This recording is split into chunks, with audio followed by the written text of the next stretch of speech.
And we are live. How's everybody doing tonight? My name is Anthony Brian Logan, and you're watching and/or listening to ABL Live. Thank y'all for joining me tonight. You could be almost anywhere in the world, but you're right here with me, live on the show, and I appreciate y'all for that. We got a whole lot going on all over the internets, all over mainstream media, social media, everywhere, and I'm not sure where to start. First of all, Spencer Pratt, running for mayor of Los Angeles, picking up quite a bit of steam. People in the streets are saying, come on, Spencer, let's get it. Will it be enough to defeat Karen Bass and or Nithya Raman? We'll talk about that a little bit more a little bit later. Also, Grand Platner, the Democrats' problem, a weird person, all kind of stuff going on, the tattoos, a little bit of everything. And now there's some weird messages he was sending on social media to certain women.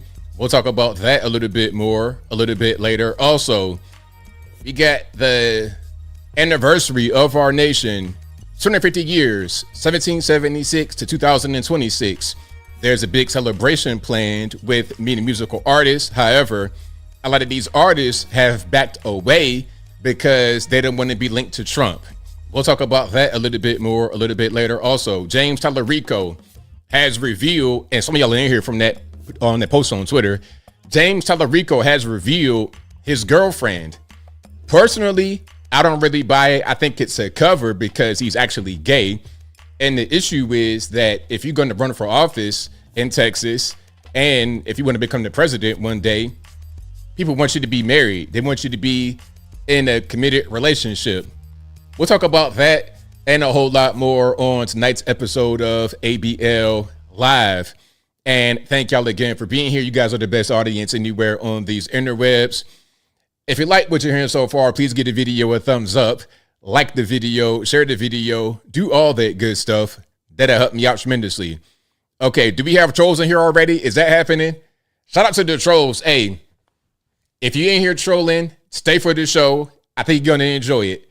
And if you don't want to enjoy it, then it don't really matter. Either way, you're one more viewer, and I appreciate you for adding to the total. But shout out to you guys. I appreciate y'all for rocking. Hold on. Somebody said I'm 49 years old. That's interesting. What's my birthday? What would that birthday be at 49? 1977? I'm not quite that old. But shout out to you guys. The Scottish accent, that was a good one. Jennifer, thank you for that. I try to do different accents, different little things. Obviously, any kind of black African accent, something like that, that's right at my register, so I can do that pretty easy. The Indian accent, I'm working on that one. My Ukrainian, Russian, Boris and Natasha, I'm working on that one. My Lucky Charms, Conor McGregor, I'm working on that as well. So shout out to you guys for enjoying that. You're 68 Hobbalone, you're 54 Chevy, 94 James Ellis. Shout out to everybody from all different age groups, all different race groups, all different walks of life. I appreciate everybody for being here. All right. No leftists in Texas. Hey, that's what I'm saying. I don't think they're really going to like James Talarico being LGBT. Personally, I don't care what you do with your personal life. That's your personal life. Whatever you do is whatever you do. As long as you ain't out here committing no crime and victimizing anybody, do what you do. I've seen quite a few things in my day that would just let me know that's probably the best way to be. Because when you think somebody is one way, they may not be that way. So whatever you're doing, as long as you're not breaking no laws and victimizing people, it's fine. You have consenting adults. Whatever y'all do is totally fine. But see, people, the average person in Texas and in the USA, they want their leader, in this case, a senator, potentially. And then the play is to have him be the senator and then the president. But the last time there was a bachelor president was in the 1800s. I forget who it was. But it's only been, I think, one bachelor president. There were others who were not married, but what happened was their wife died in office. And again, these are all in the 1800s, as far as I know. This is not a common thing to have. And I don't think we're really ready for it. I don't think we want a woman to be the president. Hillary Clinton tried twice and failed twice. Hillary Clinton had so much money, it was ridiculous. And Donald Trump was seen as a joke when he first came out by many people. I thought he was serious, but Well, I thought it was a joke at first, but after I saw him debate, I was like, okay, this guy's serious. But in 2016, Trump had half the money, like 700 million compared to Hillary 1.4, 1.5 billion, and he was still able to win. Hillary ran against Barack Obama in 2008, and it was the same thing. Okay, you got a black guy in the USA, well, quote unquote black, African, basically, literally. But anyway, a quote unquote black guy becoming the president not once but twice. And they got in there the first time after beating the woman who had a cachet, Secretary of State, I believe. Was she a senator in New York? She had all kind of stuff. Of course, the first lady for 8 years under Slick Willie in the 90s. One of the best times in American history was the 90s. I'm not saying he's responsible. I think Reagan was and set Slick Willie up to have a prosperous 90s. But my point is, people knew who she was. They were familiar with her. She had a very extensive history, extensive track record, and a bunch of money, and it didn't work. It'd be the same thing with James Talarico. I think James Talarico would be Beto O'Rourke 2.0. Beto O'Rourke 2.0. That's what's going to happen. And ultimately, that's not really going to work out. So they're trying to say, okay, now you got a girlfriend. They're going to run with that. I don't think that it's real. I think she is a plant. She has an extensive history herself. I think there's all kind of things that they're coming out with. And one thing about doing stuff like this, just like with Cory Booker, it looks cringe, it looks weird, and people can kind of see through it. People are going to look at it and examine it and be like, I don't know if I really believe that. I don't know if I trust that. So, okay, Cory Booker, never been married, no kids in your 50s. All of a sudden, you have Rosario Dawson. Make it make sense. James Talarico, I don't think anyone thinks that you're actually straight, that you're heterosexual. When they see you talk and the things that you speak on, it's okay to be gay if that's what you want to do with yourself as an adult. But when it comes to the lying about not being gay, that's when there's a problem. When it comes to the general public trusting you and your ability to lead, if you're not married, no kids, they're like, okay, how is this guy going to be an effective leader? He has no household to lead. What has he actually done leadership-wise in his life? That's what they're going to ask you. And they would ask me too, are you a single guy? Or what, you going to be a passport bro in the White House? You going to be a city boy in the White House? And I understand that. I get it totally. And he'll face those same questions. So we'll see. We'll see how the whole thing goes. Oh yeah, Pete Buttigieg, Boot Edge, whatever. He had no chance.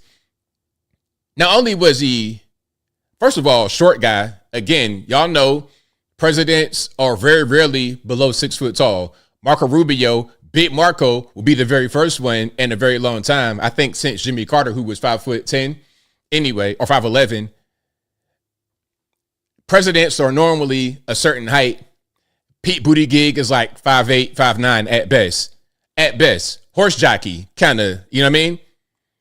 But also, he's married to a man, and they have children that they, I guess, had like surrogate children. That was never going to work. The whole Iowa thing, I don't know why Iowa did that. Maybe they were just feeling a little bit of guilt. They wanted to just select him because he ticked all the boxes. I don't know. Maybe they thought he was the best candidate, and maybe he was out of everybody that ran in, 2020 when Pete Buttigieg ran.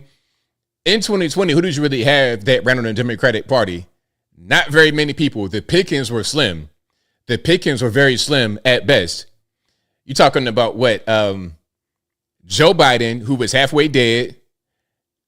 Kamala Harris, who is a moron, who nobody thought could go anywhere beyond California. And the only reason why she was anybody in California is because of, Willie Brown, was that his name? The mayor of San Fran before Gavin. The only reason she was anybody there is because she was his sugar baby while he was married. He put her in position to be attorney general and then senator and then to later become vice president. Without him, there would be no Kamala. And there shouldn't have been a Kamala because really you're not dealing with a very bright person, nor are you dealing with somebody that can really be, that can speak well to the public. My point is, in 2020, the pickings were very slim. So maybe in Iowa, they thought that this gay married man with quote unquote adopted children would be the best pick, which is saying a lot. They didn't really have anybody. And I think now it'll be even worse in 2028. Who do they have to run? I'm asking this question a lot. I think on our side, we pretty much know who it's going to be.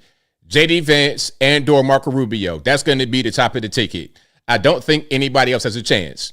Respectfully, I know there's going to be some that might come out because it's going to be a mad dash, but really it's already 2026. We're in summertime, basically. June is what, on Monday, if I'm not mistaken? Yeah, June is Monday. So summertime is essentially here. Midterms are here. We're having elections right now. People are running right now. So if there is no one who has shown their face to potentially be a candidate in 2028, I don't think anybody will come out of the clear blue sky and rise above where Marco Rubio and or J.D. Vance currently are. On the Democratic side, AOC, Gavin Newsom, and then who else? That's it, right? Maybe AOC can be Gavin Newsom's VP pick when he runs in 28. And do you want Gavin Newsom? An easy campaign ad against Gavin Newsom would be California. Just California. Hey, show Los Angeles. Show the not so nice parts of Los Angeles. Don't just show where the rich people stay. Nah, show where regular everyday people stay. Show that. Show downtown Los Angeles. Show the grime. You know what? The weather in California is nice. Southern California, it never rains. You know, sunshine and 75 degrees. It's nice. But sometimes you need a little bit of rain out there in Southern California, man. Like Los Angeles. When I was in LA, the times I've been to LA, it looked like the streets needed a bath. I'm talking about like the streets need to get flushed with some water. Sometimes rain is good. Rain can eliminate some of the debris and the grime and the grit on the ground. It's like when you're walking, you know you're just accumulating a ton of grit and you have no idea what it is. You don't feel like that in other parts of the country, but over there, you definitely feel it. New York, too, kind of the same thing. Although it rains a lot more, there's still a certain level of grit and grime to the city, especially when you go up under the subway, underground. Ain't no rain hitting that unless it floods. And if it floods, you got a whole different problem. But under that ground, oh my goodness, I cannot. Our Black Pearl says Rubio already said he wouldn't run for president in 28 because he would back Vance. I don't know if I saw that. I'm not quite sure if that's true. Our Black Pearl. What I saw, and maybe I'm wrong, y'all correct me if I'm wrong. What I saw Rubio said was he's focused on his job right now as, what's that, Secretary of State. He's just trying to be politically correct. But I think that if enough people say, hey, man, we need you to do it, then he would do it. Okay, he will certainly do it. And I think that if he doesn't run for president, he'll be J.D. Vance's vice president. Either way it goes, we've not seen the last of Marco Rubio. He wouldn't just end his time in D.C. right now. You better strike while the iron is hot and keep yourself in there, not only just for your career, which I think that's not really his primary focus, but also strike while the iron is hot to help the United States push forward. His role in our government is appreciated, and I would hope that he continues to serve us. That's what I would hope. So Vance said he went running 28. I don't know. See, our Black Pearl. Look, our Black Pearl said that Rubio wouldn't run because JD's running. Tatum 32 says Vance said he wouldn't run. So I don't know what's what. Now, I probably can't pull it up right now. I got to do a little bit of research to see. But either way it goes, I think that those two guys are the top of the nominees, the potential nominees, the candidates coming up in 2028. Is it going to be a midterm convention? A midterm convention. Are there normally midterm conventions? Is that how that works? I'm not sure if they have midterm conventions. I know they have RNC and DNC. I thought that was only in election time during the general. Maybe they have conventions, but not necessarily for the midterms. Y'all let me know if I'm right or wrong on that. I'm not quite sure. But shout out to you guys. Yeah, and Gavin Newsom, all of these guys definitely destroyed San Fran. Speaking about Willie Brown and Gavin, JD and the couch story. I heard that couch story. Now, I'm not going to ask you guys to tell me this story. I think it's inappropriate. I've not heard the full story. I've seen memes and stuff. It looks inappropriate, so I don't know. It's all kind of stories they want to put out there about people. That's one thing about politics. There's always some kind of story. There's always some kind of dirt they want to put out there. It's always something. And I think rather than, hiding from some of these things, people should just address it head on. Graham Platner running for office out there in Maine, he has too many issues. See, it's one thing if you got little issues here and there, little stuff. Okay, little things. Trump had Stormy Daniels. Okay, is that really a big deal? That's not really a big deal. He wouldn't, it wasn't an attack or nothing inconsensual. It was just a thing that some may find disgusting or they may find distasteful. But it's not really a thing. It's not like you about to go to jail or anything like that. Now, Graham Platner, on the other hand, I don't know what he was doing. Graham Platner out here talking about he enjoys porta potties. The smell really gets him, turned on. It's all kind of weird stuff. The tattoo he had on his chest, the Nazi tattoo. It's just, Graham Platner's just a weird person in general. Somebody that I would not trust with anything. I would not trust Graham Platner to babysit my dog, let alone to be my senator if I was you guys out there in Maine. Shout out to the Mainers. Shout out to, Portland, Maine, Bangor. Shout out to all you guys out there in Maine. Hopefully you don't elect this guy to be your senator, please, because I don't want him to be in Washington, D.C. We have enough characters out there on the Hill. We don't need this guy to be out there stinking to join up. We don't need him to be out there. So hopefully you guys make the right decision. Hold on. JD Vance. Well, JD is an abbreviation. James David. That is his name. It's not like he calls himself JD Vance and his name is Anthony Brian Logan. If I called myself JD Vance and my name was really Anthony Brian Logan, that'd be weird. It was like, okay, your name is Anthony Bryan. Why are you going by JD? What did JD stand for? But JD Vance's name is John David. Hold on. I think I said James David. John David Vance. Am I saying the right thing? James. I was right. James David Vance. That's his name. All right. Hold on. I'm reading some of the comments here, but I appreciate you guys for being here. You guys are the best audience anywhere on the interwebs. And shout out to the trolls if you're here as well. I appreciate you for joining. Shout out to everybody.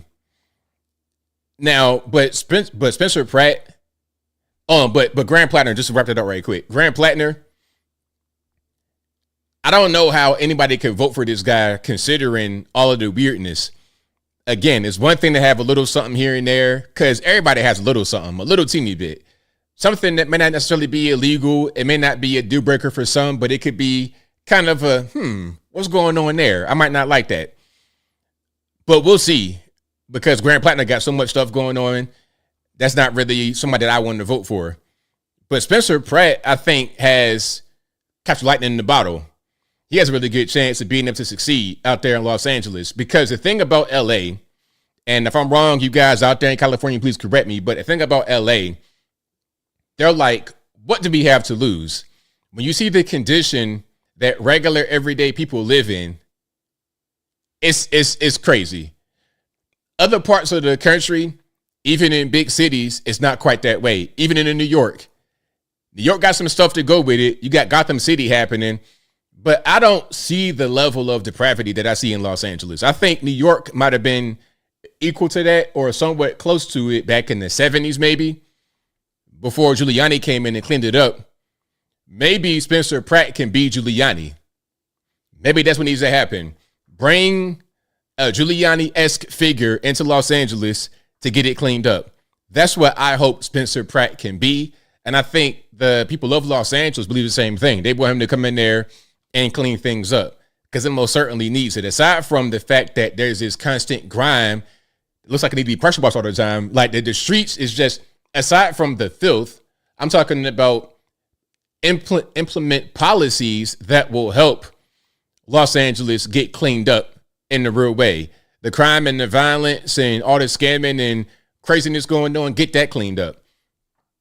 Maybe some think that he's not really experienced, but what has experience done for those who are in there currently? What has experience done for Karen Bass and Nithya Raman? And speaking about Karen Bass, we're going to get into her a little bit later, but Karen Bass, I've seen some videos where people say they want to vote for Karen Bass because she's black, but is she black? I mean, I don't know. Are we still doing the one drop rule from the Jim Crow era, the racist law? Y'all know the whole the one drop rule back in the Jim Crow days of America, the racist past of America, said if you have one drop of black in you, that means you're black. This is why when somebody's mixed biracial, they will be considered black and not white. Barack Obama, he's the first black president, but really he's half and half. He's half African and half white American. How does half white American and half African equal a black American? How does that make any sense? Because of the Jim Crow rule that said if you get one drop of black, then you're black. Barack Obama could look like what's the name? Like Conor McGregor, but if his great grandma was black, he could be considered black. That's why that rule is still there. But Karen Bass benefits from this old racist rule because how are you considered to be black when your pawpaw is straight Mexican? I'm talking about like a white Mexican too. How does that really work? Your pawpaw is Edgar, but you're a black woman. Her ex-husband was also an Edgar. Her grandkids look like Edgars. So I'm just kind of confused. How is it that that person is considered to be a black woman and people are going to vote for her because she's black? It doesn't make any sense. At best, she's like a Dominican type of situation, a Spaniard type of, black mix at best. How is that considered black? And how is that considered somebody you got to vote for because they're black? And it just goes to show the whole race thing is BS. I want you to be the best candidate for the job. I want you to get in there and do a good job. If you get in there and stink it up, I don't care what color you are. I don't care what kind of background you have. If you stink up the joint, it's time for you to go. That's how I feel about Karen Bass. This whole black thing is BS because she's barely black. She's barely black. You got some black blood, but really, when you go to your family reunion, it's the UN.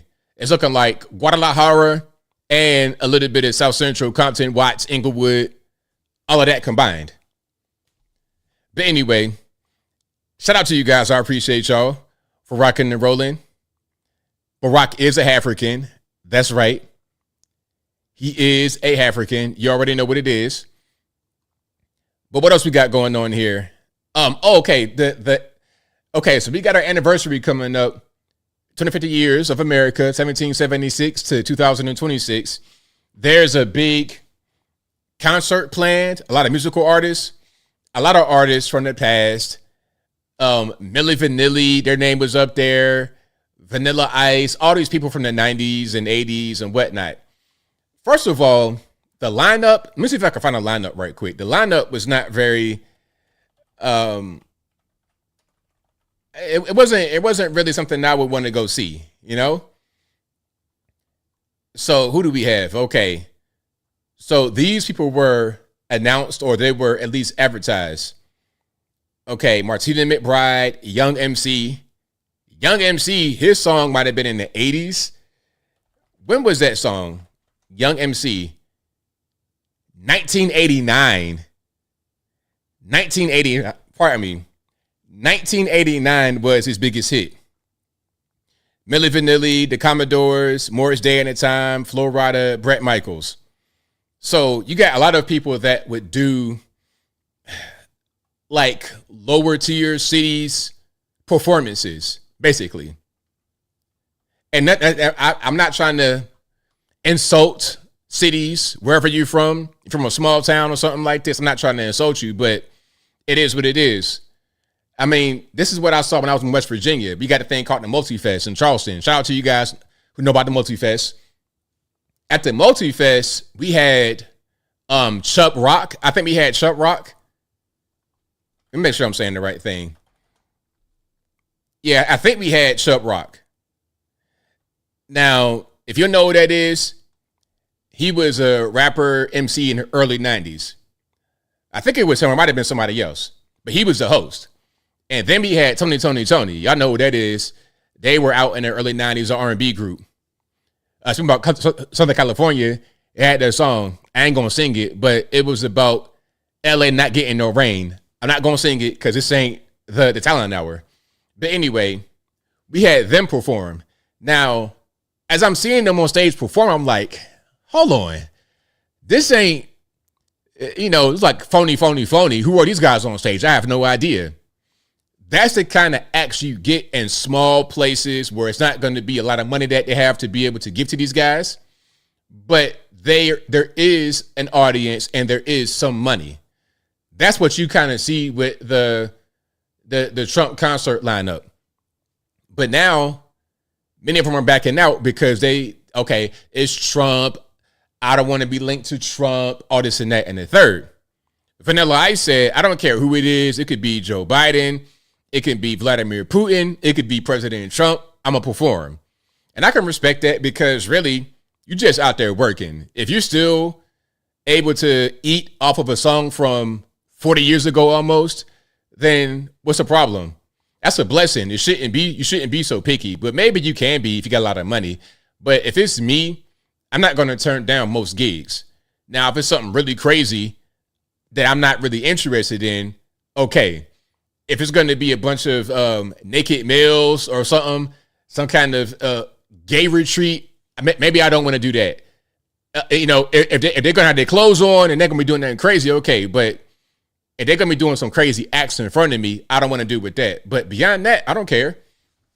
If it's a gay cruise and everybody's just chilling like regular humans, watch me do my thing, then it's okay. Same thing with performing for Joe Biden, Vladimir Putin, whoever, it's okay. And also, Jackson Dart, the New York Giants quarterback, young guy, is he starting for the Giants? I've not watched football in a while, so pardon me. I know they got Jameis Winston, shout out to him. But Jackson Dart introduced Trump at a rally, and he got into a little bit of hot water for that. But it's like, he is the president, and if I'm a quarterback, a public figure, or somebody, I wouldn't mind doing that, and it could be for Joe Biden too. That does not mean that I want to get into politics. I want to be political. But of course, when you do something like that, it's all kind of questions, it's all kind of assumptions and things of this nature, which it really shouldn't be, in my humble opinion. But of course, it will be that. It will be that because that's just the nature of the beast. Okay, Nicki Minaj. Hey, Nicki Minaj should go. Onika, yeah, get Onika Mirage.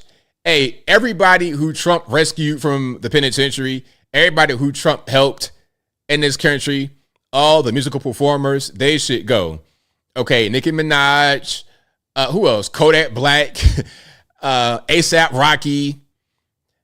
Trump went to go get, and ASAP could use the attention because Rihanna, his baby mama, is not posting any of his singles, none of his music or nothing. And what he does have out there, his new music is not very good. Hey, A$AP Rocky, I saw you on the Joe Budden podcast premiering some new music. I got to say, I'm not really a fan, right? What you should do is revive some of that old A$AP Mob music and do that show with Trump, because why not?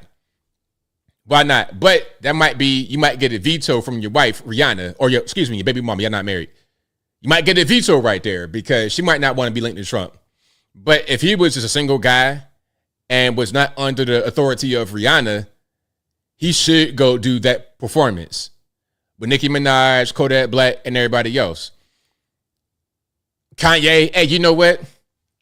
You know what would be fantastic? if all these performers who were scheduled to perform at the anniversary celebration did not show up, but you get Kanye instead, Kanye by himself would set the whole world on fire if he did a show. You cannot cancel Kanye. They're trying to say, oh, you're anti this, anti that, whatever. It doesn't matter. Kanye's talent supersedes any of the controversy, so he can do anything. Tell all these guys that don't want to show up to just stay home. Matter of fact, I would tell Vanilla Ice to stay home. Hey, Ice Ice Baby was a phenomenon. It was a great song 40 years ago or whenever that came out. We appreciate you for your service and your talents. But if you can get Kanye, that's all we need. And then Ye can bring out ASAP and Onika and everybody else. That's what I would like. But really, if I can't get that, then the concert can be a military parade. And the parade can be some of our military equipment, but also have some military that can perform, like actual instruments. The military band. Have marching bands, the military band, and the military parade, rather than Rob Bass and Brett Michaels and these guys like this, who I don't want to see anyway. Yeah, that's not who I want to see. But yeah, shout out to you guys. I appreciate y'all for rocking and rolling. If you like what you're hearing so far, please give the video a thumbs up. Like the video, share the video, do all that good stuff. That'll help me out tremendously. Stream the Rumble. Does anybody watch Rumble? Is that really a place where I can get people to watch me on Rumble?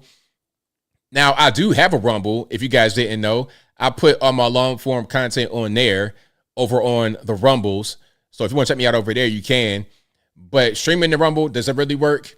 Maybe I'll do like a multi-stream and see what it's looking like on Rumble at the same time. I think maybe on Rumble, you got to be like an everyday streamer, like a Devori Dawkins or somebody like that, or like a Tim Pool, maybe. So look, I gotta ask you guys a question. I put it on my post section on my channel here, and I pose it in a few different places. But the question I have for you guys is, who do you want me to interview? I'll be doing some interviews, in-person interviews.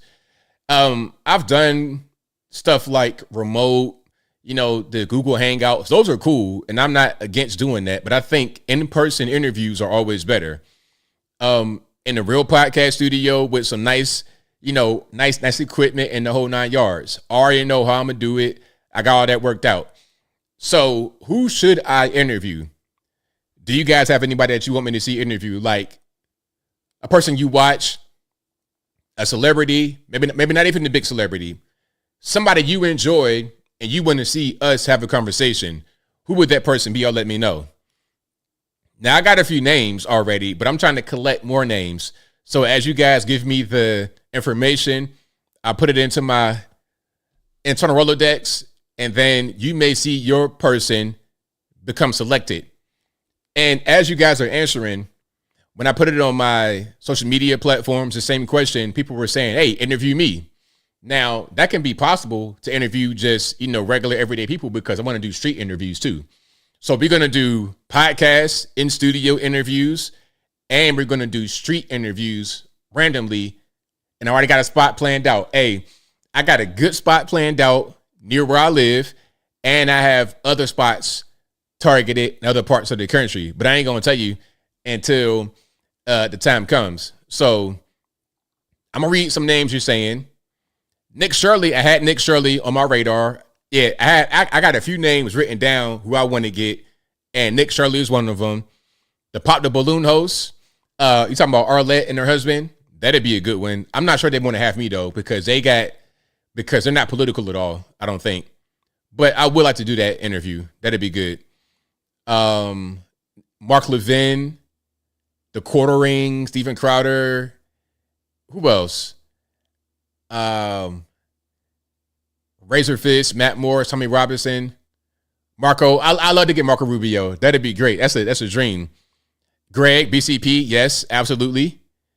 And Amber Rose. Amber Rose would be great. Hey, Amber Rose, if you're watching, we got to do that interview. I'll pull up on you, with you in LA or whatever, New York. I'll come to you. We'll make it happen. John says, Nick Shirley, Psyop Slop. Slop. I hate these new words y'all use. Y'all Gen Z. Slop, cringe, unk. I hate it, man. It's like, I never felt so old in my life. I never felt so get off of my grass, get off of my lawn in my life until right now. Okay. I never thought I would be that guy that would be the unk that hates on the youngins, but I'm that guy. I really do hate y'all sometimes. But anyway, I'm just playing a little bit. Kanye would be a great interview. That's a dream. Senator Kennedy, Louisiana, that'd be a good one. Anton, that'd be interesting to interview Anton. If I interview Anton, I gotta ask some really tough questions. Like, yo, man, what's going on? Why you do that to? That'd be a tough interview because I would ask some tough questions. Somebody said, ask the quartering what the oranges are for.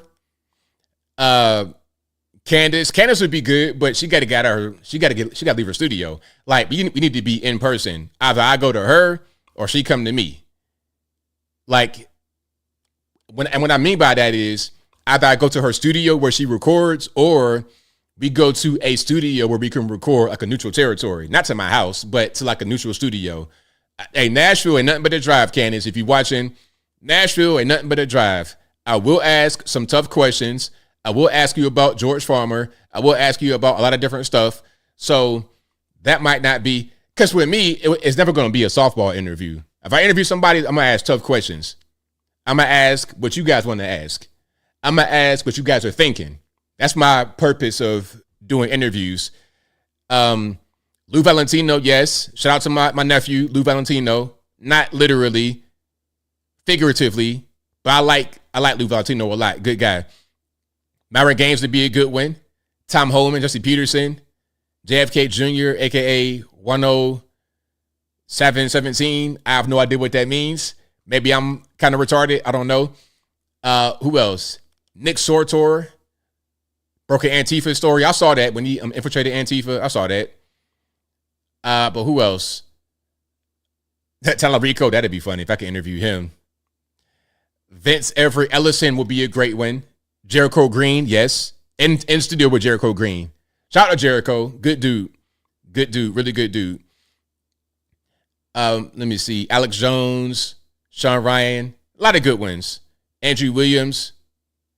Alex Stein. Alex Stein has improved. When Alex Stein first came out, it was pure troll. Pure troll. I'm talking about, like, he was the kind of guy that would get butt naked just to get some views. Respectfully, in my opinion. But now when I see him, when he's on television, he's much more calm and reserved, and he can actually talk. He's a smart guy. I'm not really with all the trolling all the time. I like, talking stuff, but he's improved. So shout out to what's my man's name? Alex Stein. Yeah, shout out to him. Ben Carson will also be a really good one. April Chapman, I know April. Yep, I know April. Shout out to her. She gave me like a painting at my house that's up right now in my hallway by my garage and by my laundry room, that area, like kind of toward the front. So shout out to her. Charleston White. Hey, Charleston White, he wants some money. I don't got it. He want 20 bands. I don't got it. Hey, Charleston, if you're gonna do an interview, it's got to be on GP. I get you on the back end.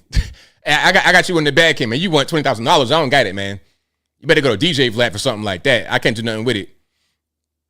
But yeah, I will be doing a lot of these interviews. I got some guys already lined up, and I already got my studio and everything lined up. So look for more of that. Look for more of that. I think that's what people are wanting to do right now. People want more of that kind of content. They want more interviews, more original things. That's what they want. And you're going to get that from me for sure. All right. Caroline Levitt would be a good one. Lil Woody. Hey, I love to interview Lil Woody. I would love to interview Lil Woody because Lil Woody, like, I grew up with guys just like that. I'm kind of like not that far from a Lil Woody. Now, I was never in no street trying to do what he was doing, but we're very similar in our upbringing and where we came from and everything like that. So, yeah, that'd be a good one. Ray J, Mel Gibson. Yeah, so you guys have a lot of good suggestions, but I also do street interviews. Now, I'm going to ask this question, and then I'll move forward. We got a lot of videos and whatnot to cover. I'm going to ask this question. When I do my street interviews, not who, when I do my street interviews, what do you guys want me to ask? I have a theme in mind. I won't say it. I don't want to give too much away. But when I do street interviews of regular people, what would you like me to ask these people as a question? You may see a street interviewer say, okay, there's different sorts of street interviews. You got some guys that'll say, read this index card. I love those. Some guys will ask you random trivia. Okay, name 3 countries in North America, stuff like that. But beyond that, what would you want me to ask on a street interview? Y'all let me know. Ask game makers, what's your claim, homie? Hey, I ain't doing nothing like that. I ain't doing, where you from, cut? I'm not doing that. I'm not trying to get deleted out here in these streets. That's a good one. What is a woman? That's a good one. Shout out to James Klug. Absolutely. I like to interview him. He does really good street interviews too. Carmen says, hi from UK. Longtime Alex Stein supporter. Love him. Ask if lefties have good policies. Voter ID. That's a good one. Voter ID. I will do that one. Johnny Appleseed. That's a great one. Your question will be asked. What's your opinion about voter ID? Or I'll ask a question. Do you know what voter ID is? Okay. Are you for it or against it? So if I was to say that you need to have an ID to vote, I'll do that whole thing like that. Yeah, Clint Eastwood ain't doing no interviews. He's not gonna interview no ABL. If I got somebody like Clint, if I got one of these really big celebrities to interview, if I got Kanye West to interview, that'd just be that'd be a dream come true. That'd be a dream come true. Yeah, I'm not gonna ask any. Hold on, Jennifer says, ask about the surveillance cameras, 50-minute cities. That's a deep question that most might not know about, but that's a good question to ask. Okay. NERN says, what are you sacrificing to afford Trump's economic collapse? Economic collapse, is that blamed on Trump? Oh, speaking about that, AI is going to change a lot. AI is, in my opinion, probably responsible for jobs being lost at a faster rate than anything that Trump could do. But it'll also be a thing that generates more jobs. But right now, a lot of the tasks that have been in the economy will not be there, and new things will replace it. Just like, okay, you had the Iceman and the milkman that had come to your house. The Iceman had the block of ice, he'd give you a piece. The milkman come to your house, give you the milk. There's no more Iceman because you can go get a refrigerator. There's no more milkman because you go to the grocery store. So yes, those jobs are gone, and that might have been what somebody depended on to feed their family, but there's new jobs in its place. That's kind of how it works here. You know, this ain't like some third world country where all you got is one particular thing you've been doing for the past 2,000 years. Okay, all you can do is export bricks or cows or something like that. It's not like that in America. So you got to just kind of adjust. If you were doing a task for a long time, think about how your skills you have right now can translate to something else. Also, think about ways you can improve your current skills to match the demands of the market as it exists. That will be the way going forward with AI. People are afraid of it. I say you're going to have to embrace it, because if you don't embrace it, you just be overtaken. So you got to embrace it and figure out ways to shift and pivot if you need to. And a lot of guys may not have to. If you're dealing with heavy equipment, stuff like that, your time is not going to be for a long time. Until they can have AI that can do the heavy lifting type of things, you're still going to be in the mix. And even if they have AI, like I hear about China, they say in China and a lot of the major Beijing, Shanghai, they got drones doing construction. If that's true or false, I don't know. But let's just say they have drones doing construction. Okay, at a certain point, there's still got to be architects. At a certain point, there's still got to be supervisors. You got to do testing. You got to do all kind of stuff. You can't just have the machines operate fully autonomously. If that's the case, then humans have no place. I don't think we're going to be at that point anytime soon. There will still be a need for human beings. And if there's no need for humans, then why do we need AI? You got to have humans because they're the ones that need the AI to do things. So I think that'll work itself out. I think it'll be okay. I'm not really too much of an alarmist on AI. Okay, hold on. I'm reading something here. Let me see. Do I buy stocks, trade the market? That'd be a good question. If you're asking me, do I buy stocks? Of course. I'm not a day trader kind of guy, but I most certainly do buy stocks. Restaurant chains that fell off, that'd be a good one. That'd be a good one. One Click Nashville says, ask if DEI benefits black people. That's a great question. That is a fantastic question. I'll ask first, do you know what DEI is? And does it benefit black people? That'd be my question. And I want to ask that to a white liberal. Oh, that'd be beautiful. Beautiful. I want to ask that one. So that's a good one. All right, hold on. And shout out to you guys again. I appreciate y'all for rocking and rolling. If you like what you're hearing so far, please give the video a thumbs up. Like the video, share the video, do all that good stuff. That'll help me out tremendously. Duel says, what streets, aka party areas, would you be going to interview? Well, I have my area, but I can't really say that. I'm going to just pop up. But there's some spots that I want to go to, like kind of high traffic areas where I know it'd be good. Probably not necessarily a party area. I don't want to get drunken idiots necessarily. If you had like a couple little drinks, okay, that's one thing. But if you out there slurring and you hammered, I don't want to get you in an interview. I see some guys do that. They're interviewing somebody and the guy's like 3 sheets to the wind, tore out the frame. Okay, about to fall on the ground and collapse. You're so drunk. I don't want to talk to you if you like that. I want you to be clear of mind to give a good answer to the question. Okay. Lord Spike Protein says the question could be, are HBCUs still necessary? I can answer that question before I can ask that question to people on the street, but I can answer it. I think HBCUs aren't necessarily necessary, just like a majority white place is not necessarily necessary, but maybe you want to go there. Maybe you want to do it. It's like, okay, maybe going to an amusement park is not necessary, but maybe you want to go there. Maybe you enjoy it. Maybe in HBCU, you might feel comfortable going there.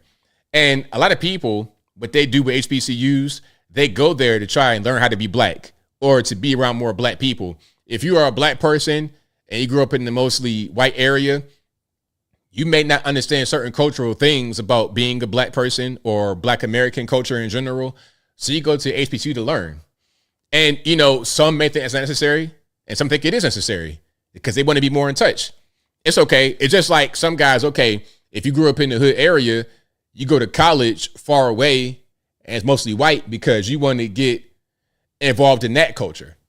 So I think that's the purpose. But personally, if you ask me about college, I think a lot of us don't need college at all.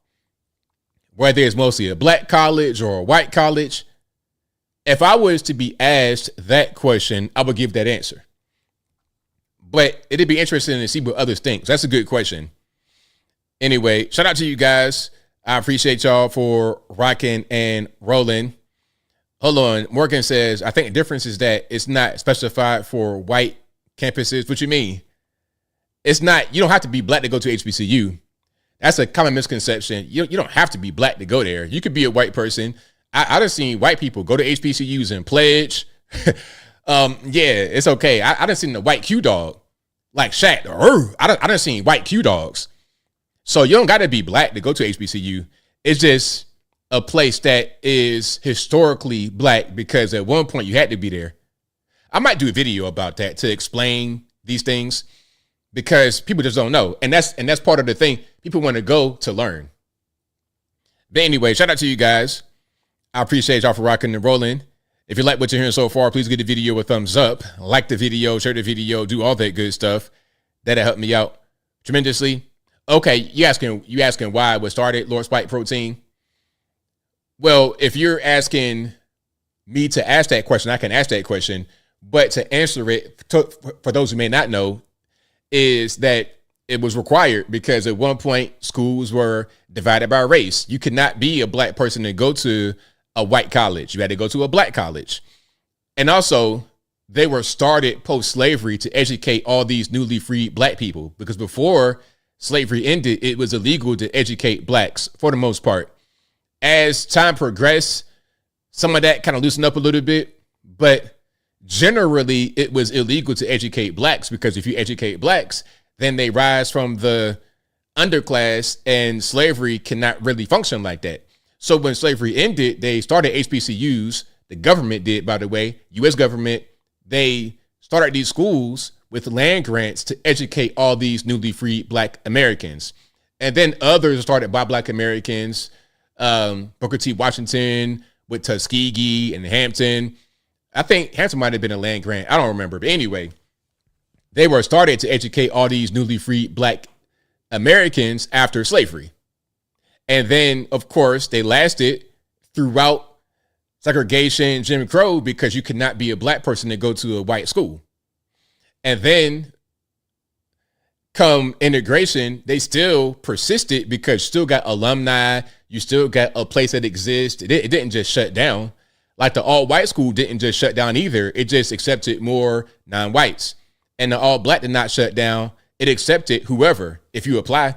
There are some HBCUs that are majority white nowadays, and that is Bluefield State College, West Virginia, and also West Virginia State University in Charleston. Well, in a nearby place by Charleston called Institute West Virginia. Anyway, I digress.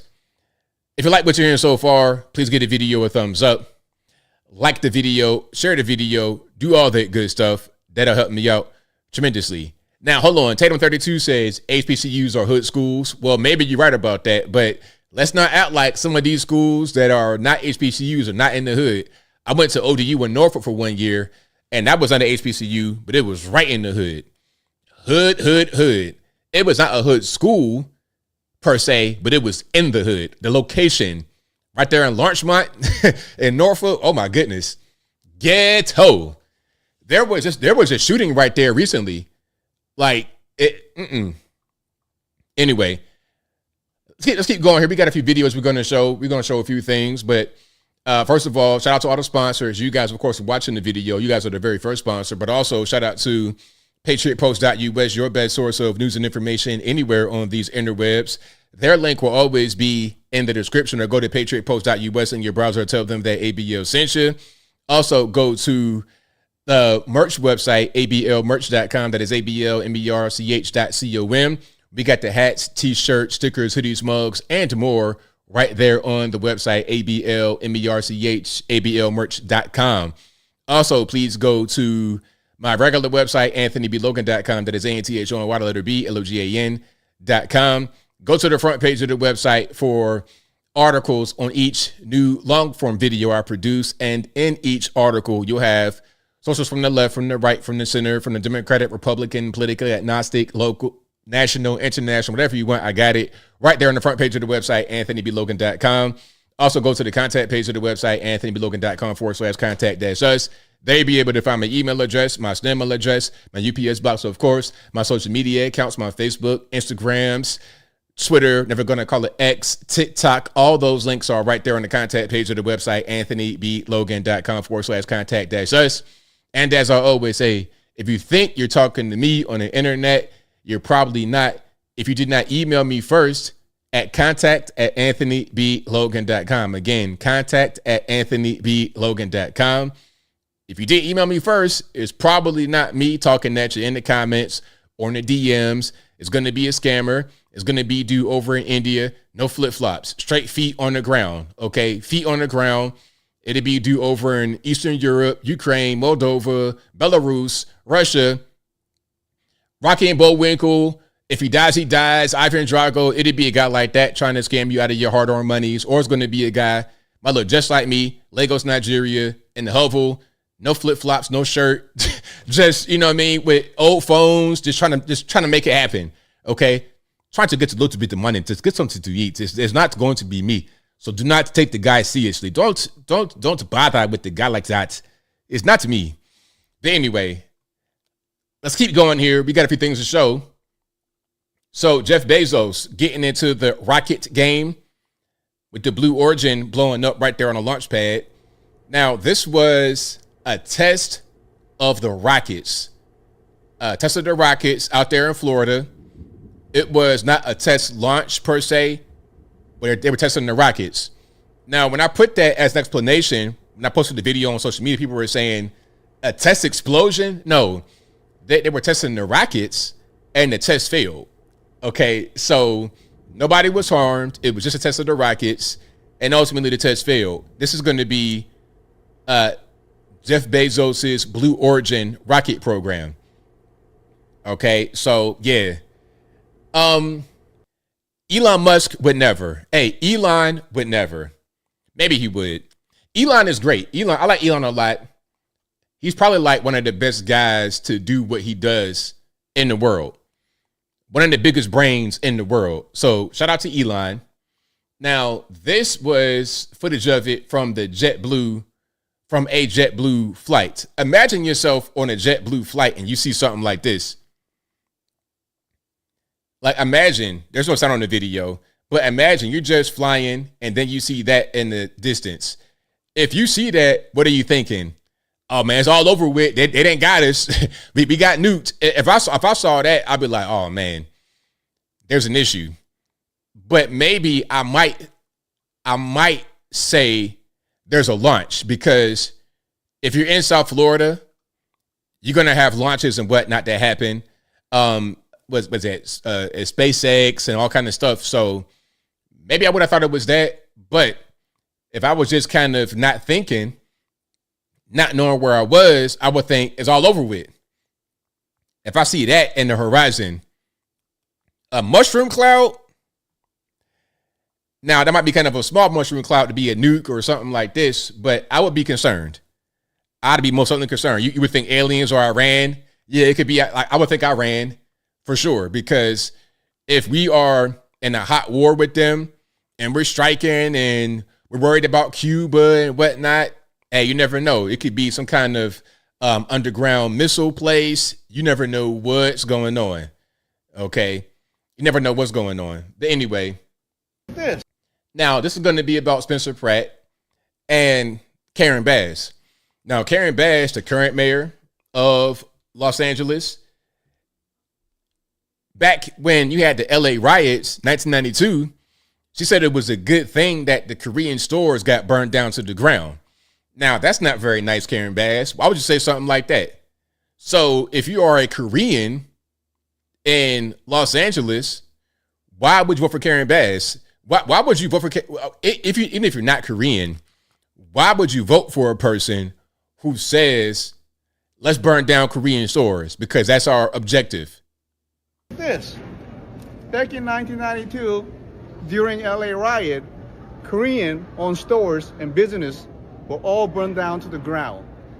Right after LA riot, Karen Bass was interviewed by the Times and also Federal Commission on LA riot, and she said this: burning down Korean-owned stores was a miracle, that this accomplished what she and her group was trying to achieve. You know what? That's a racism, civil rights violation, and also same time, it's a hate crime. Anybody who endorses Karen Bass, you are actually endorsing hate crime and racism. She needs to go. Spencer, we need you. We need you to change the LA. We are with you. Yeah, so that's not very nice, Karen Bass. Why'd you say that back then? Why'd you say that it was a good thing that the Korean stores got burned down? Or it's your objective? Why is that your objective? So that kind of person, it's no surprise that they are now in office and they're stinking to join up. It's no surprise, because look at the track record. That's why it's important when you're in politics to see someone's past, because that tells you the future.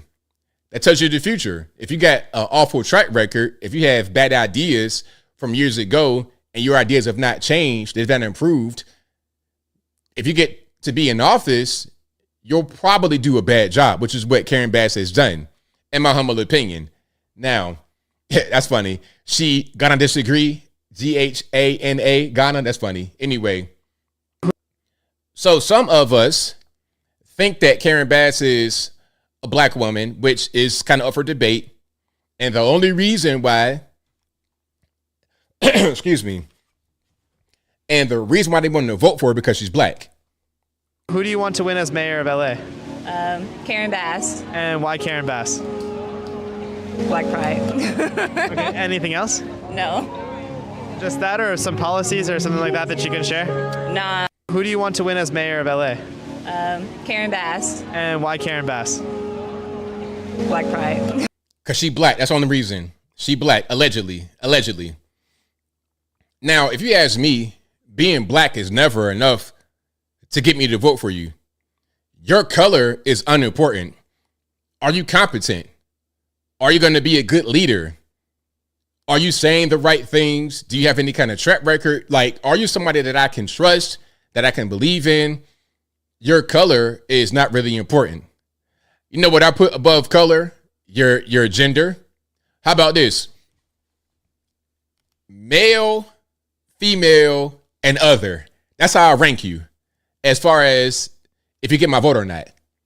Male is slightly above female, just slightly above it. I'm going to just say that. And I think if you ask women, they agree with me. If you ask women, they're going to say that I'm right about that. Male, female, it's, the male slightly above the female. But if you don't know what your gender is, if you're non-binary, a furry, automatically you're going to get 10 points off. 10 points off. Being a female, you get about a quarter point off. You get a quarter point. If a man is a 10 as far as electability, just from that metric alone, a woman is 9.75. If you're a furry or something like that, you're pretty much off the scale because automatically I know you have a mental illness. And I don't know about y'all, I'm not trying to vote for a mentally ill person. Those factors right there, I put way beyond race. Anyway, let's keep going here. Let's keep rocking and rolling. Hold on. There's more I wanted to show on that. There is more. And not all of us feel that way. Not all of us feel that way, but some. Hold on. Okay, I got it. So she, the lady right here, she supports Karen Bass for a different reason. Not the race thing, but it's something else. And you'll never guess. We're asking people in LA who they want to win as mayor. Oh, Karen Bass. And why Karen Bass? Well, I'm going to tell you something really specifically. This has been the last 2 years where in Leimert Park, she has supported the Ramadan Fest. And it's been amazing. And I personally from New York, and we used to have that kind of rich culture of many different religions. Yeah. And for me, that is so missed here. A lot of people here, are 1 and 2, or that's been my experience. But to introduce the multiculturalism and the importance of vast religious celebration and something like Ramadan and the breaking of the fast was really important. And I heard that Karen Bass was behind that. Well, all right, there we go. So this is on Nate Friedman's channel on the YouTube. Check him out. Shout out to Nate Friedman.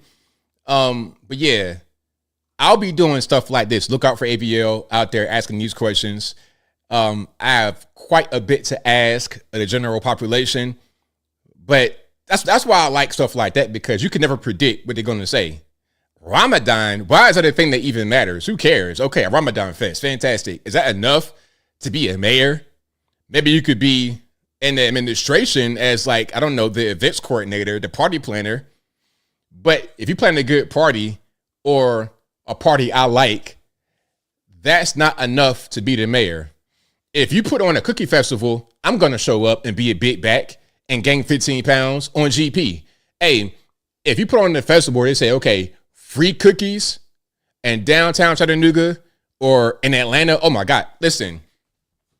If you put on the cookie festival where it's all free, all you can eat, I'm going to go there and gain 20 pounds. Or like that's just what it's going to be. I'm going to be Fat Albert overnight. But that's not enough to get me to vote for you to be anything. Dog catcher, mayor, president. Anyway, shout out to her. Now, this is somebody else. This is going to be Adam Francisco asking questions on the same kind of wavelength. Would you vote for Karen Bass because she's black? Is that a good metric to use, her skin color? There's been a lot of black Americans that live in California that are voting for Karen Bass simply because she's also a black woman. Yeah. What do you say to the people that are making their decisions based on someone's skin color? To be honest, I think it's wrong. We shouldn't vote for people just because they're black. I think we need to look deeper into the communities and see what help people need. Not saying Karen Bass doesn't offer any help, but if we want to bring or pull out the race card, that's pulling out the race card. Voting for people just because they're black, it doesn't mean that it's going to benefit black people just fully. I love Karen Bass. I love Spencer Pratt. I do believe that we should give everybody a chance to see how the world kind of like balances out. And that's just that on that. But I don't think people should vote just because someone is black. Now, I love seeing black people in office, but also I like to see change more than any color in office. So would you say that the content of someone's character matters more than the color of their skin? 100%. God bless you. You just got to have true intention. Black, white, blue, or green. Have good intentions for the world and just want to see actual change in the world and not just put a dollar behind anything, because a lot of people in office just running for the money and then the money is not allocated for. So I hope whoever goes into office actually pushes for change, because we need it. Thank you so much. Great words. All right, y'all. God bless. Great words. There we go. Very good words. Very good words. Great words. Like that. Hey, let's hear from both, see what they got, and then let's vote on that. The whole color thing, that's not really going to be it. And she said it. Just because she quote unquote black does not mean that you voting for her will benefit you if you're a black person. Now, let's show Karen Bass right quick, or a little bit about her. Now, this is her grandfather from Mexico. Okay, with the bow cut, I believe. I think the little boy right there, or maybe the old man, I'm not really sure. But either way it goes, one of these men is her grandfather from Mexico. So if that's your pop, then you're black. That's kind of a stretch, in my opinion. Now, I don't have any grandparents look like anything other than black. I got a light-skinned grandma. That's about it. But she black, and their whole family is black. I don't know anybody that's white that I've ever met in my family. Of course, we do have white people in my family, but going back hundreds of years, not my grandma or my granddad. Okay, but that's her pop from Mexico. What's his name? I think Salvador. He's not from El Salvador, but his name is Salvador, from Mexico. And he fought during World War II for America. So shout out to him. Thank you for your service. Now, here are her parents. Okay. Here's her parents. So I see a black woman, black American, and I see her pop, her dad looking like, I don't know. You looking like that the mustache and everything. You looking like it kind of reminds me of Kamala Harris, It kind of reminds me of that a little bit. But not as bad as Kamala. But Kamala, her mom, straight from the Indian subcontinent, and her dad was kind of ambiguous. In this case, her mom looked like a black American, and her dad looked like he might be like a biracially kind of mixy kind of person. But we saw her pop. We saw him. Okay, now this is a young Karen Bass with her former husband, Jesus. I'm not lying. That is his name, Jesus. Or former, look it up. That's him. And I believe one of her kids, and then that's Karen.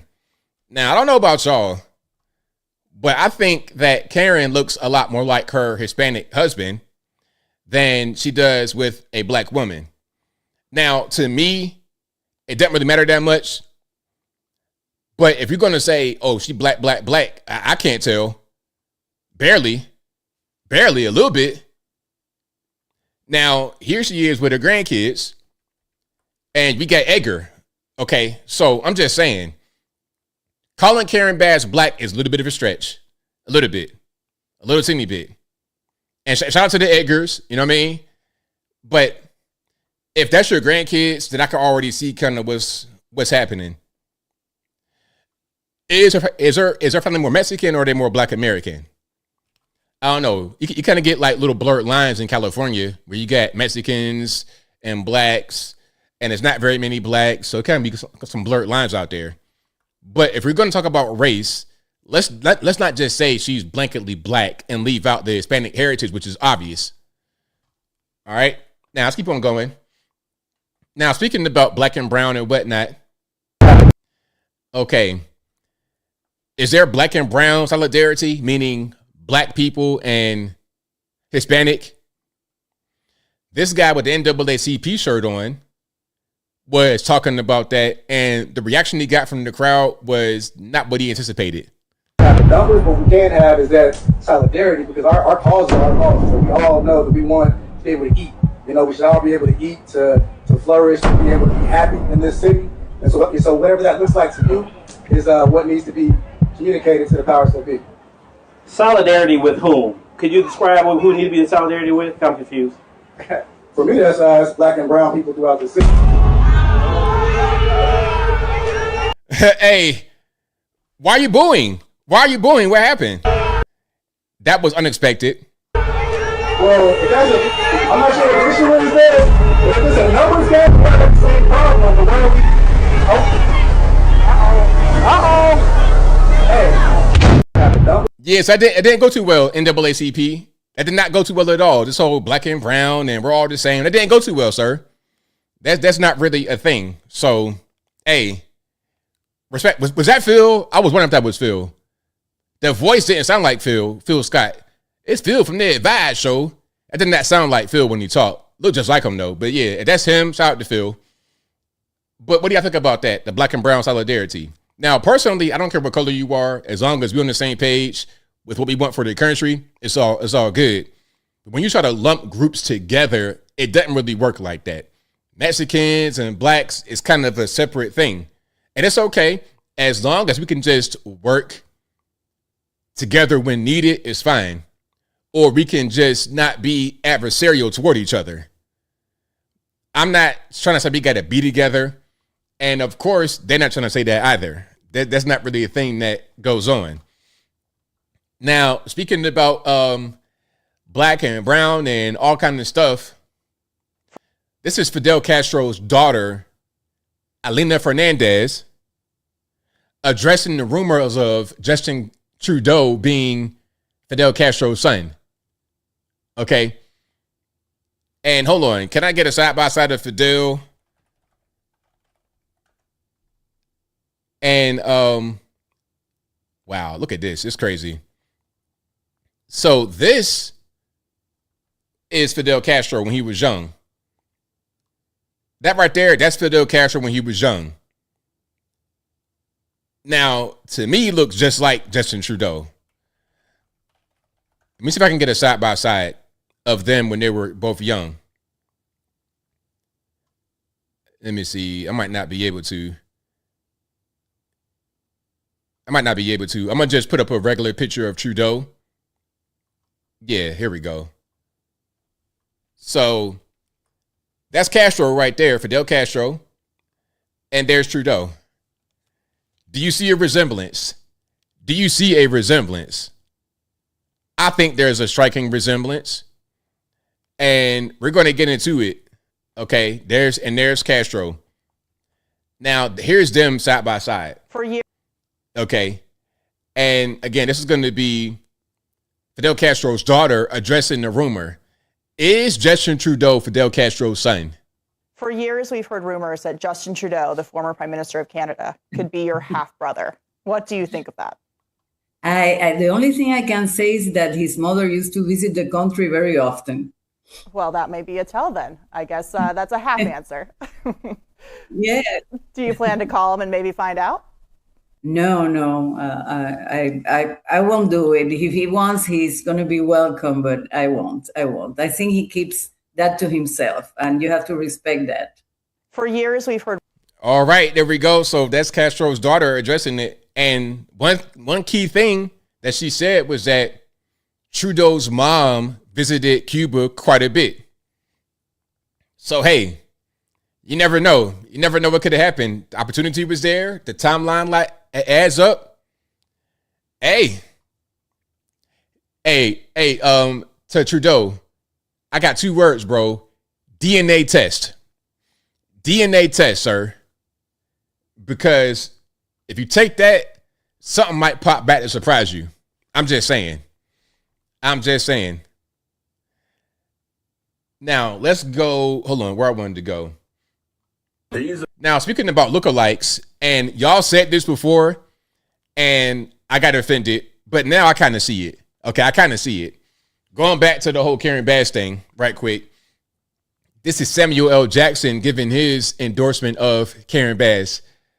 Okay, y'all say I look like him. I'm offended. Okay, I'm offended. I don't like it, but hey, it's whatever. These are the times we need someone who understands government, who also understands the needs of the people. Someone who will go in the streets and gather the people together, not someone who will divide them. Karen Bass is that person. Karen Bass for mayor. These are the times we... Okay, there we go. So shout out to Samuel L. Jackson, my evil twin brother from an alternate timeline in the future. Okay, hey, the only thing I didn't do that Samuel L. Jackson did, I never spoke crap before. I never do that. You were out there getting geeked up in the 80s. I ain't do that. You know what I'm saying? I did not do that. And I know who my dad is. I look just like my dad. So this guy is not my father or nothing like that. Now, he could be like my brother, but he's a little bit too old. I think he might be older than my dad was. How old is he anyway? Samuel L. Jackson, what's he like? 70? Yeah, he's older than my dad by a lot. So, yeah, nah, that's not really a possible thing that I could be related to him. But I see the resemblance a little bit. You know, anybody that's dark skinned and if I had a shaved beard and I got these glasses, then it'd be like, okay, that's your family member. Anyway, let's keep rocking here. Let's keep on going. So, Nithya Raman. Running for mayor. Remember this? It's like, I don't think a kid's going to be safer because a tent is 500 feet away from a school. You know, it's like whatever. So I woke up this morning to a sound of commotion outside of my window, and I looked out the window and I realized that there were people setting up like a homeless encampment outside of my house. Multiple people outside of my house. This is somebody who wants encampments on our streets, that she lets encampments be there. I have 2 little kids. It's like, I don't think a kid's going to be safer because a tent is 500 feet away from a school. You know, it's like whatever. The eye roll is crazy. Look, the eye roll right here is nuts. You guys don't know anything. Stupid idiots. Stupid mouth breathers in LA. Meanwhile. Yeah.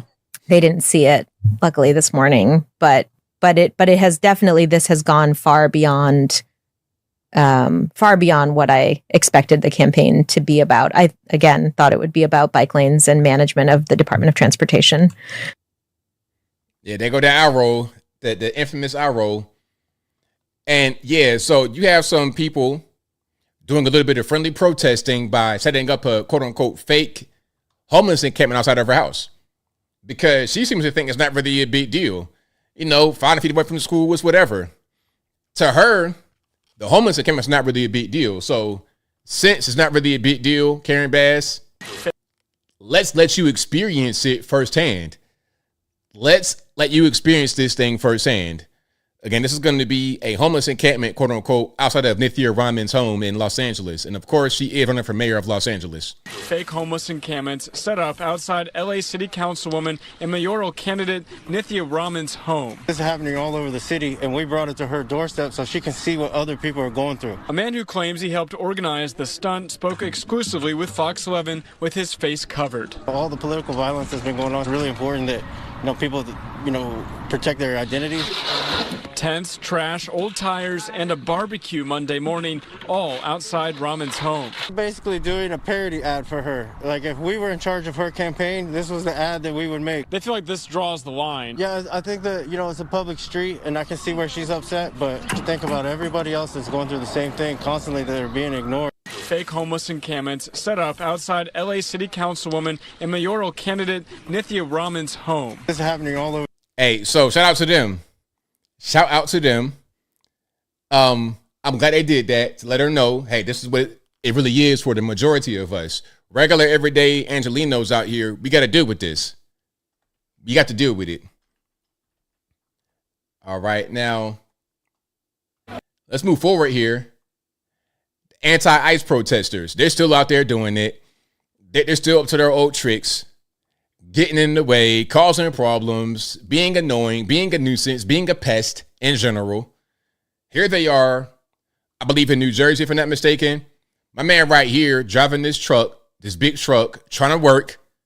He got his high-vis vest on with the work truck. He's just trying to do his job. And the so-called protesters are getting in the way of his work. Go and get locked up! Huh? What am I doing? Am I bothering y'all? Huh? If I hit one of y'all, I ain't go to jail, right? Go, I ain't go to jail. If I hit y'all, go to jail, right? Come on! What's wrong with y'all, man? Come on, man! Fuck, yo! These are working, let's go. Watch your back, man. Let's go. Crazy, man.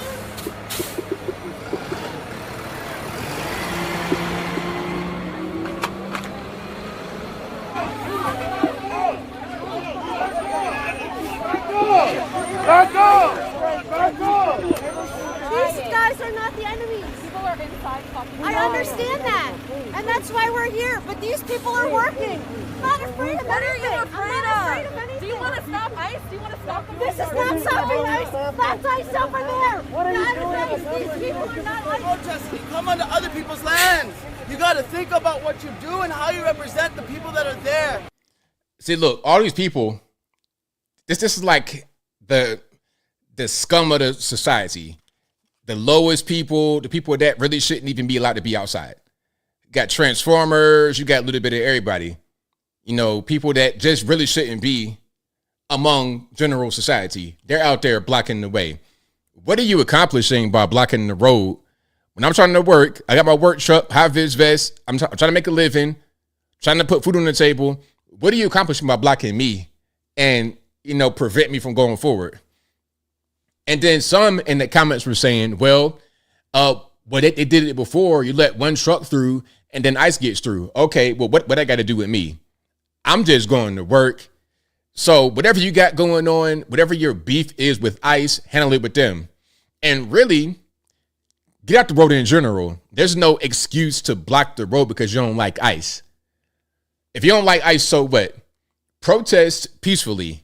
Don't impede progress, false imprison people. Nah, man, don't do it. And you know what? If somebody gets sick, there can't be any complaining or crying like they did in Minneapolis. Oh, Rachel Nicole good, Alex Pretty, they got hit. So what? They got what they got. They earned what they got. Alex Pretty got deleted, and Rachel Nicole Good, I believe her name is, she got deleted when she was trying to hit somebody with her car. How about don't do that? How about just get out the way, don't interfere, don't commit crimes, and you be okay. Now, here is the usual white liberal treatment. Their favorite word, N-word, or something about your race. It's always race related, but then they'll say that they are the good ones and they're not racist. Go in? Yeah, go in and rape people. That's what you do. Race traitor. That's what you are. You're a race traitor. You. How does it feel? The demonstrators are. So look, I'm a race traitor because I'm black. I'm black. I'm out here protecting my country, doing the right thing. I'm on the correct side of history. And because you don't agree with me, I gotta be some kind of racially charged thing you gotta throw at me. You might as well say the N-word. It's the same thing. A race traitor, how? How am I a race traitor? What does race have to do with it? Nothing. It's law enforcement. That's it. Whether you black, white, Puerto Rican, the candy stripe, you're subject to law enforcement. If I am enforcing the law, I'm not a traitor to any kind of race. And what does it mean to be a race traitor anyway? What does it actually mean? Does it mean if I'm a black person, does it mean I got to be aligned with criminals because I'm black? So are you saying that all criminals are black? Or if I'm Hispanic, okay, in order to be an Hispanic, I got to be a criminal. I got to be a drug trafficker, or I must support the cartels. It makes no sense. People in Mexico and other parts of the world don't want the crime in their countries. Mexicans don't like the cartels shooting and killing and thugging and drugging. They don't like that. That's part of the reason why they come here, to get away from that. So if they have a chance to be able to fight against it here, they're going to do it. It's just logical. That's all. Now, we got Nick Shirley out there in New York City. And here goes one of these people. This guy has on some kind of mask for some reason. I don't know. Shout out to the dude who was on the, what was that, Fox News with the mask, but it was not a mask. Anyway, here is a protester, quote unquote, with a mask on and some kind of modified MAGA hat talking to Nick Shirley. Maybe you're a bodyguard. No, I'm good. If I showed up to your kid's house with cameras demanding to see the kids, would you think that was creepy? The point is there was no kids. No, there was. It was determined that there was, actually. So, but if I showed up if I was a strange fan, don't you think that's creepy, showing up with cameras to a daycare and you don't have any? You know what's creepy is you with this mask on talking at me. That's creepy. You have this crazy looking mask and a Hawaiian shirt, some kind of modified MAGA hat, and some glasses. You look crazy. You look like the kind of guy that would be on a most wanted poster. Hey, he cannot be within 500 feet of children or a school. That's what you look like. So you talking about creepy. They pot kettle black, right? Kids there and be like, show me the kids. It was fraud. Isn't that creepy? It was fraud. You're defending fraud right now. Isn't that creepy? You're defending fraud. But you don't have a problem with Trump because it's from Trump You're University defending and fraud. Veterans Charity. They're defending. You're And what defending about your family? fraudsters. Did your family You're get defending accused fraudsters. of what they do? Some like some health fitness fraud shit. No. I don't know. I heard some You're rumors. defending fraudsters, sir. Do your family You're work in defending like the fraudsters. health and fitness industry? No. They don't? My parents do Okay, maybe I got confused. I apologize. I was wrong. Okay. I Thank was you very wrong. much. You see how easy that is? Yep. Well, I was right about the fraud, so I don't have to apologize. But listen, you don't Let's get think that's creepy? away from this guy. You don't think that's creepy? Sir, there was no. All Stand right, I'm not talking to that guy anymore. All right, we're gonna wait. No, We want to see the kids. Show us the kids, right? We want to. these people are literally protesting, making a community safer, which is crazy. Show us the kids. Show us the kids, Nick. Where's the kids at, Nick? A weirdo, a total weirdo. But on a side note, the hoodie, Nick, I like the hoodie. It says, "Where did my tax money go?" With dollar signs. And on the back, it says, "Anti-Fraud Taxpayer Club." I like that a lot. Anti-Fraud Taxpayer Club. Right on. Hey, if you're going to be paying all these taxes, we're working fingers to the bone, stressing ourselves out, burn out, all of that to pay taxes. Meanwhile, you could just come here from a different country, be here illegally, and steal the money, and it's okay. You could steal billions of dollars. But regular, everyday people in the country, the law-abiding taxpayer, if you don't pay your taxes, you're going straight to the penitentiary, big rocks, little rocks. Okay, that's fine. That's totally fine to have that happen. And it's also fine to have them steal. These things cannot exist at once. These things cannot coexist. If I have to pay my taxes all the time, regardless, or I go to jail, but they can steal and nothing really happens, then nah. Let's not have this stealing go on. And if they're going to steal, then how about I don't pay my taxes? That's the thought process of many Americans. Now, not Spencer Pratt, pardon me, Grant Platner. Grant Platner has some issues. Grant Platner, of course, is running for Senate out there in Maine. And he had a Nazi tattoo. We'll get to that in a minute. But this is on New York Post from today. It says lefty Senate candidate Grant Platner reportedly sexted numerous women on hookup app Kick, and wife flagged it to the campaign. Now, here's my question. Why is your wife telling on you? That's a red flag. You know, people say James Talarico and his girlfriend or him being gay or whatever is a red flag, because if you're not a married man, people think you're not really responsible. And they want to know what your personal life is. Like, okay, are you going to be out here just hooking up with guys or girls or both? Or like, what are you going to be doing if you're going to be in office? Are you responsible? Can you take care of, can you raise children? They think about stuff like that. So if you're married, in the case of Grant Platner, that could be a plus. But if your wife is saying, hey, look at these messages, it looks like she's trying to sabotage your campaign, and she might be doing it for a good reason. I mean, if I had to guess why she did this, maybe she's trying to sabotage him because he's going to be a bad person if he was to succeed. He would not be a good candidate. He would not be a good senator in Maine. Okay. Now, there goes a tattoo right there on his, what's that, his right pec. That was a Nazi-style tattoo that he had covered up. But he had it for like 16 years and got it covered up recently. Okay, that's the thing right there. Now, I don't know exactly what that is. If y'all know what that is, y'all let me know. But there goes the profile. And there's more. The Totenkopf Skull and Bones. Again, this is Grant Platner, who is trying to become a senator, a U.S. senator in Maine. All right. Now, let's keep on going here about Grant Platner. On CNN, they call out the whole thing with the tattoo. Here is Smirk Kindness calling it out. As for the tattoo, he didn't cover it until October of 2025, 18 years after getting it, and only when it became a political problem.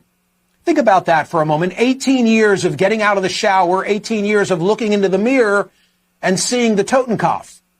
That's not a drunken mistake in Croatia. That's a daily choice, sustained for nearly 2 decades. As for the tattoo, he didn't cover it until October of 2025. So that's a recent thing.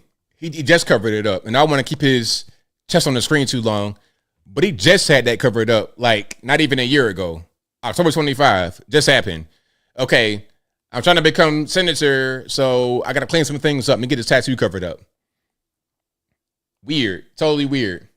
Now, speaking about weird, we have James Talarico with his brand new, well, I don't know if it's a brand new girlfriend, but he's revealed his girlfriend.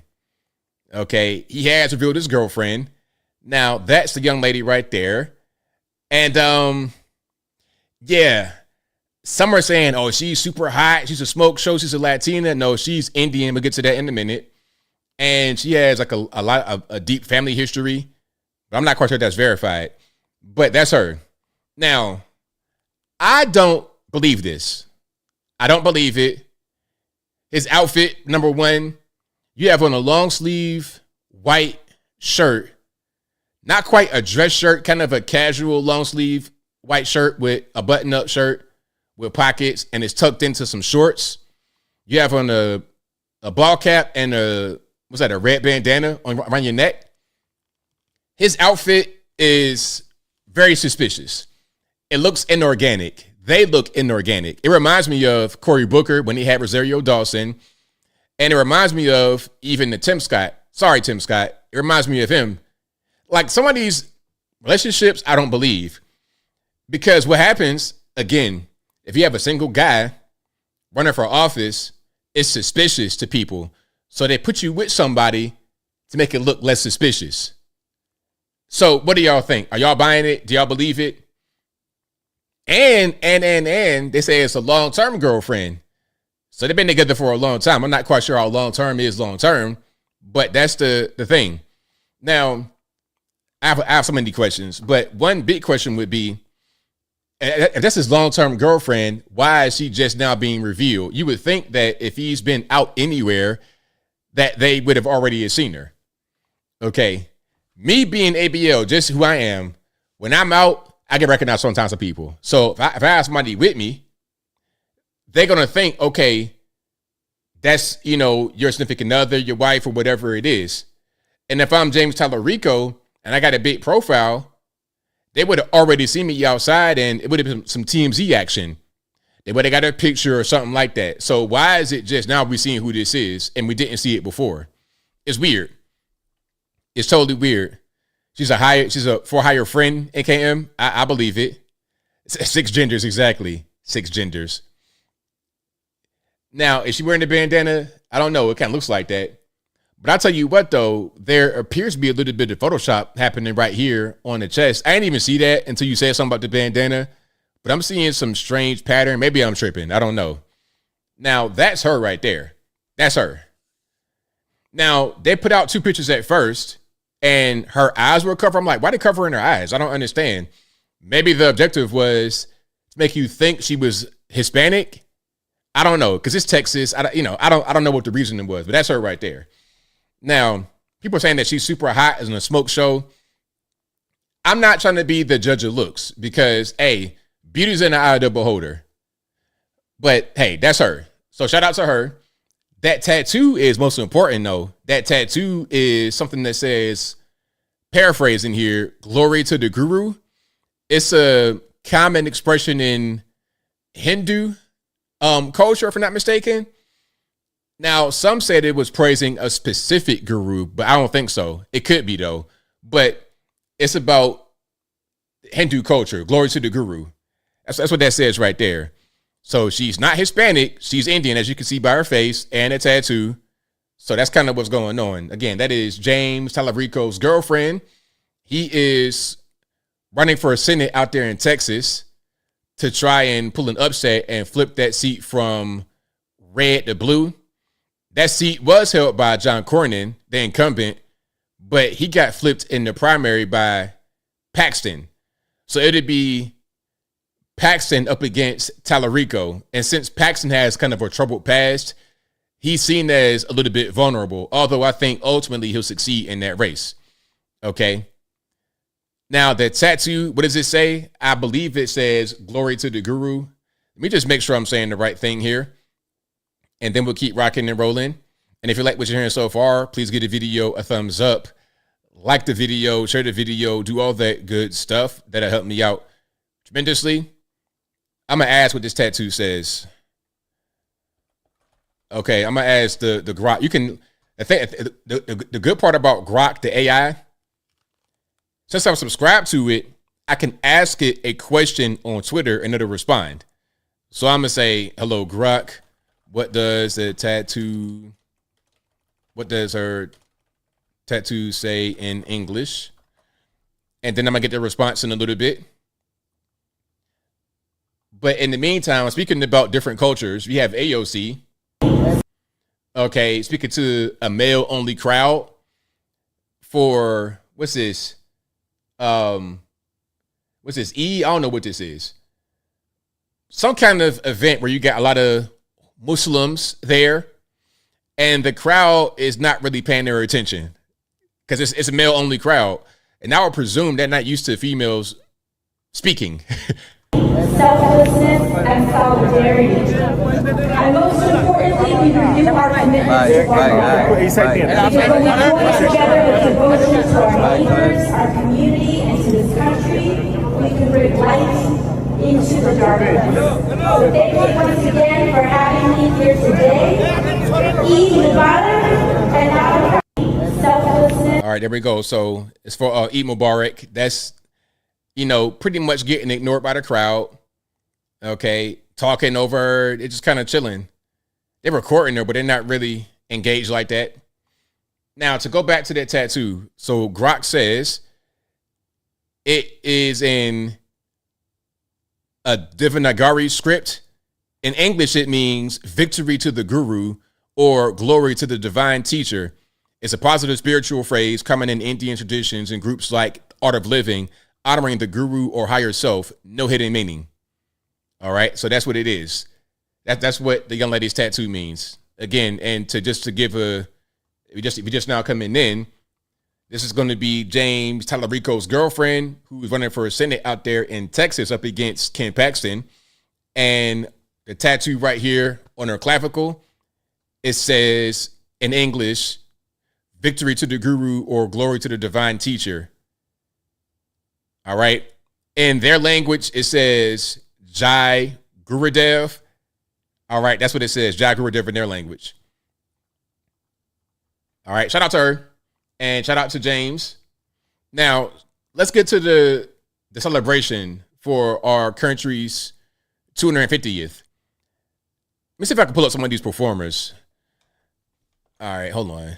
And if you like what you're hearing so far, you know what to do. Please give the video a thumbs up. So, the concert series for the celebration included Martina McBride, the Commodores, Flo Rida, Vanilla Ice, CNC Music Factory, Milli Vanilli, Morris Day and the Time, Brent Michaels, and Young MC. Now, so far, quite a few have pulled out of the celebration. All right, so here, Martina McBride, Young MC, CNC Music Factory, Milli Vanilli, Commodores, Morris Day and the Time, Brent Michaels have all pulled out. Flo Rida gonna get that money on. That's one thing I know about Flo Rida. He can get that money. And Vanilla Ice will get the money as well. So they're still on, but everybody else is out. Now, if you ask me, I would not have any of these performers come to the event because it kind of seems like you getting, and respectfully, when I say this, you're getting kind of the bottom of the barrel people that can go to like really small towns to perform for a low amount of money. You're not getting the top of the top. And I feel like for this, either you got to go big, like get Kanye West or Taylor Swift, which would be a reach. Go big like that or don't do it. Or do something else completely. I propose a military parade, a marching band, something like that. If you can't get the best of the best, do something else rather than, you know what I mean? And then on top of that, you got to fight with these guys to even come. You got to fight with a guy whose last hit song was 1989 to come to your event. I don't really understand. There's no point to even trying to do that. So here's what Trump said to all the controversy surrounding the event. He says, "I understand artists are getting the yips having to do with their performance on Wednesday. So I'm thinking about bringing the number one attraction anywhere in the world, the man who gets much larger audiences than Elvis in his prime, and he just so without a guitar, the man who loves our country more than anyone else, and the man who some say is the greatest president in the history, the GOAT, Donald J. Trump, take the place of those highly paid third-rate artists, they are third-rate, respectfully, and give a major speech rallying the country forward like I have done ever since being president. 2 years ago, the United States was dead, and we got the hottest country, etc." Now, I'm going to just stop right there. You can read the rest on the screen. I don't think it should be a Trump rally or a Trump speech. I don't think you should have some of these third-rate artists. Again, my idea is go get Kanye West, Nicki Minaj. Go get those you've helped get out of the penitentiary or through a tough time or whatever it is. Get those who like you already. Waka Flocka, people like this, go get them. Or do a military parade, marching band, do something like that. I prefer that. So what do y'all think? If you can't get these artists to perform, what should happen instead? Just get with the guys that are going to be there? What do y'all think? Now, here's a good point somebody raised on CNN, because you have the celebration for our nation's 250th anniversary. Again, 1776 to 2026. You have that happening, but you also have the UFC fight happening pretty soon. Now, I'm not sure if I like that too much, the UFC fight, because, you know, it'd be great to have the fight if and only if there's not a lot of crazy injuries and whatnot. Because what I don't want to happen is somebody get injured really badly, and then that happens on the White House lawn. I don't want that to be the case. So if that's not the, if it's a clean fight, I suppose it's good. But if it's not, I got a problem. But there have been other things on the White House lawn worse than a UFC fight. The president has the right to do this, host any event. Just The because you have the previous right to do it president doesn't had mean you should. topless trans on the South Lawn, and now we got UFC guys. Okay, What are you talking about? Are we going to ignore the topless trans? Unfortunately, that is true. Are we going to ignore the topless trans on Abby the made South a Lawn? great point. Abby made a great point about, I just want to say one thing. The president has. I mean, that was a good point, bro. That was an excellent point. Why is it a problem for Trump to have the UFC there when there have been topless transgenders on the White House lawn in front of children and everything? I think he has a point. I think he has a point. So, and I didn't hear any complaining from the left about that. I sure didn't. We said something about that, but I heard no complaints from the left about that.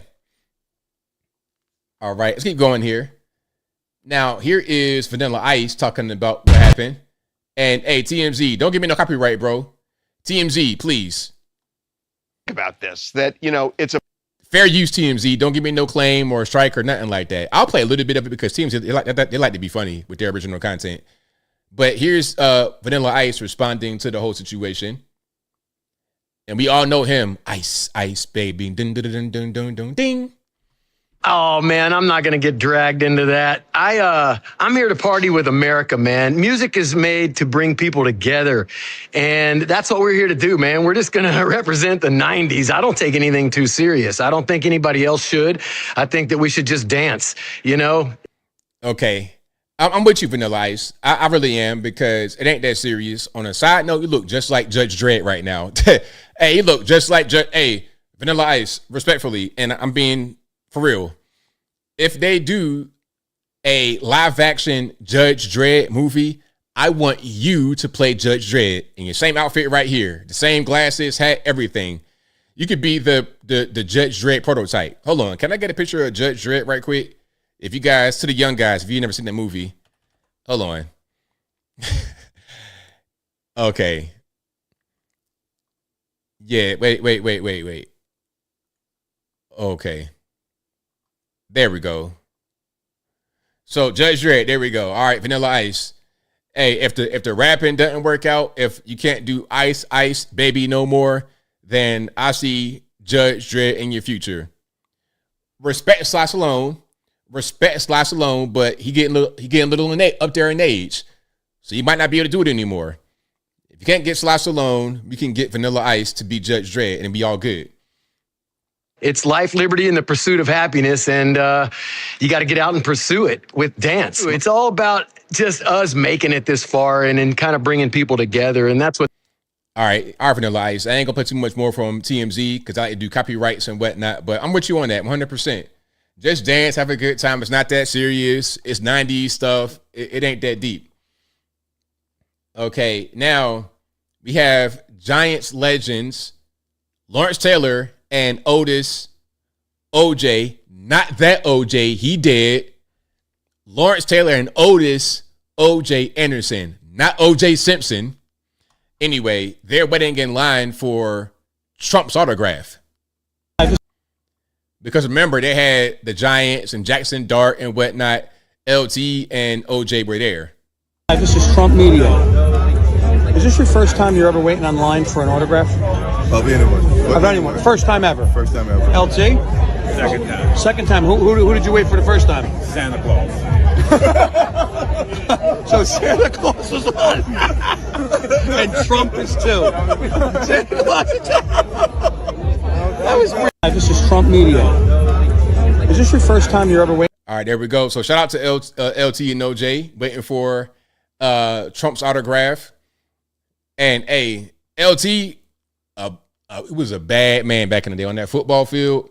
If you saw that man coming at you in the football field, man, you better pray to God that you don't die. Hey, you better pray to God you don't get severely injured. He was a bad man on the football field. One of the best to ever do it. Shout out to LT. Okay, Giants legend, football legend, LT, Lawrence Taylor. All right, now here is the man in question, Jackson Dart, New York Giants quarterback, bringing out President Trump. And of course, this got a lot of controversy. It made all the news and the talk shows and whatnot. I'm great. All right, let's check it out. Grateful, I'm honored, I'm pleasured to introduce the 45th and 47th President of the United States of America, President Donald J. Trump. All right. RP to the headphone user. Sorry for the loud noise, but you see Jackson Dart introduced President Trump at a Trump rally. All right. Now, some didn't like that too much. One of his teammates came out there and said something. Now, look, here's what I would do. If I'm one of Jackson Dart's teammates and I'm asked about that, I'll be like, hey, I support Jackson and whatever he does, and I don't want to be political. I'm going to just say that. Because once you get into the whole thing about trying to be political and picking sides, now that could be some issues in the locker room. I'm not doing that. Okay, I support Jackson. He's my teammate and whatever he does, but I'm not political, and I'm going to leave it at that. That's what I would say. That's my response.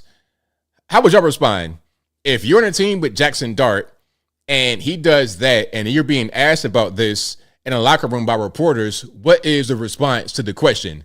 Let's hear what Abdul Carter says about Jackson Dart. And what is Abdul Carter? What does he play? Abdul Carter, Giants position. He is an outside linebacker. Okay, an edge rusher. So first off, I'm going to say that some things are bigger than football, and this is one of those things. Jackson is one of our leaders. He's the face of our franchise. He not only represents himself and what he does, but he represents all of us. And that goes for anybody who wears a Giants uniform. But if he chooses to align himself with a man like President Trump, it's my responsibility, based on what I believe and what I stand on, to not only show my teammates that I'm against that, but to show the world. And that doesn't mean that we have to spread hate. It doesn't mean that me and Jackson hate each other or we have beef. I sit next to Jackson every day, every team meeting. We close, we talk. You know, we just, as long as we make sure we got the same goal as a team and our goals align, which they do, and I feel like that's all that matters. So I just want to move past this, and yeah, that's it. So all right, there we go. So I don't know. How was that response? Like I said, if it's me, I'm just like, yo, hey, whatever Jackson does, I support it. That's my quarterback, and that's just that on that. Okay, I'm gonna support my teammate. That's my quarterback. Anything political, I don't know nothing about it. That'll be my response. Okay, now here's Trump talking about Jackson. All right, let's check it out. So I wish I looked just like Jackson. This is a guy. I said, is he a male model or what? He's a handsome guy, like a beautiful guy, and a conservative guy. He said, "I love you, sir." And I didn't know he was doing it, but he's potentially a great quarterback. He's a young boy. He had just really started, but when he's in a game, he moves the team. And I didn't know him, but I watched him a little bit, and he really moves the team. He's got tremendous potential. If he stays healthy, he's going to be a great. So when all right, there we go. Hold on, there's more. Jackson gets harassed a little bit, he's also loved more because we have more people than they do. And a lot of the people that you think, like people in Los Angeles, wealthy people I see them all the time, they're hitting me a little bit. And they meet me and they said, "Sir, I voted for you." I said, I know, I can tell. The guys voted for me. I can tell you people on television that knock me all the time voted for me. So I wish. There we go. Shout out to Jackson Dart, President Trump. Yeah, a lot of people vote for Trump. They vote conservative behind closed doors because it's too much negativity that comes with it if you say something about it publicly. It's too much controversy. It's like, I don't even want to deal with all that. I just want to vote for. I want to vote for quietly and have that be that without all the extra shenanigans. That's probably going to be where most people align. We're talking about how they vote and whatnot. So shout out to Trump. Shout out to Jackson Dart. And shout out to you guys again for being here. If you like what you're hearing so far, please give the video a thumbs up. Like the video, share the video, do all that good stuff. That'll help me out tremendously. Now, let's talk about AI a little bit. Okay, first of all, data centers. You got people offering money to people to talk, to have a conversation. Because they want your land, they want your property to build data centers. Now, I don't know. Part of me is like, you kind of delaying the inevitable, really. The data centers are going to pop up. Whether you sell, whether your neighbor sells, are going to pop up. Now, the question is, will it be a good thing for humanity or a bad thing for humanity? That'd be the question. Are they trying to replace humans? Because some people say data centers, it's all kind of theories, right? Some say that data centers are there to be a spy network.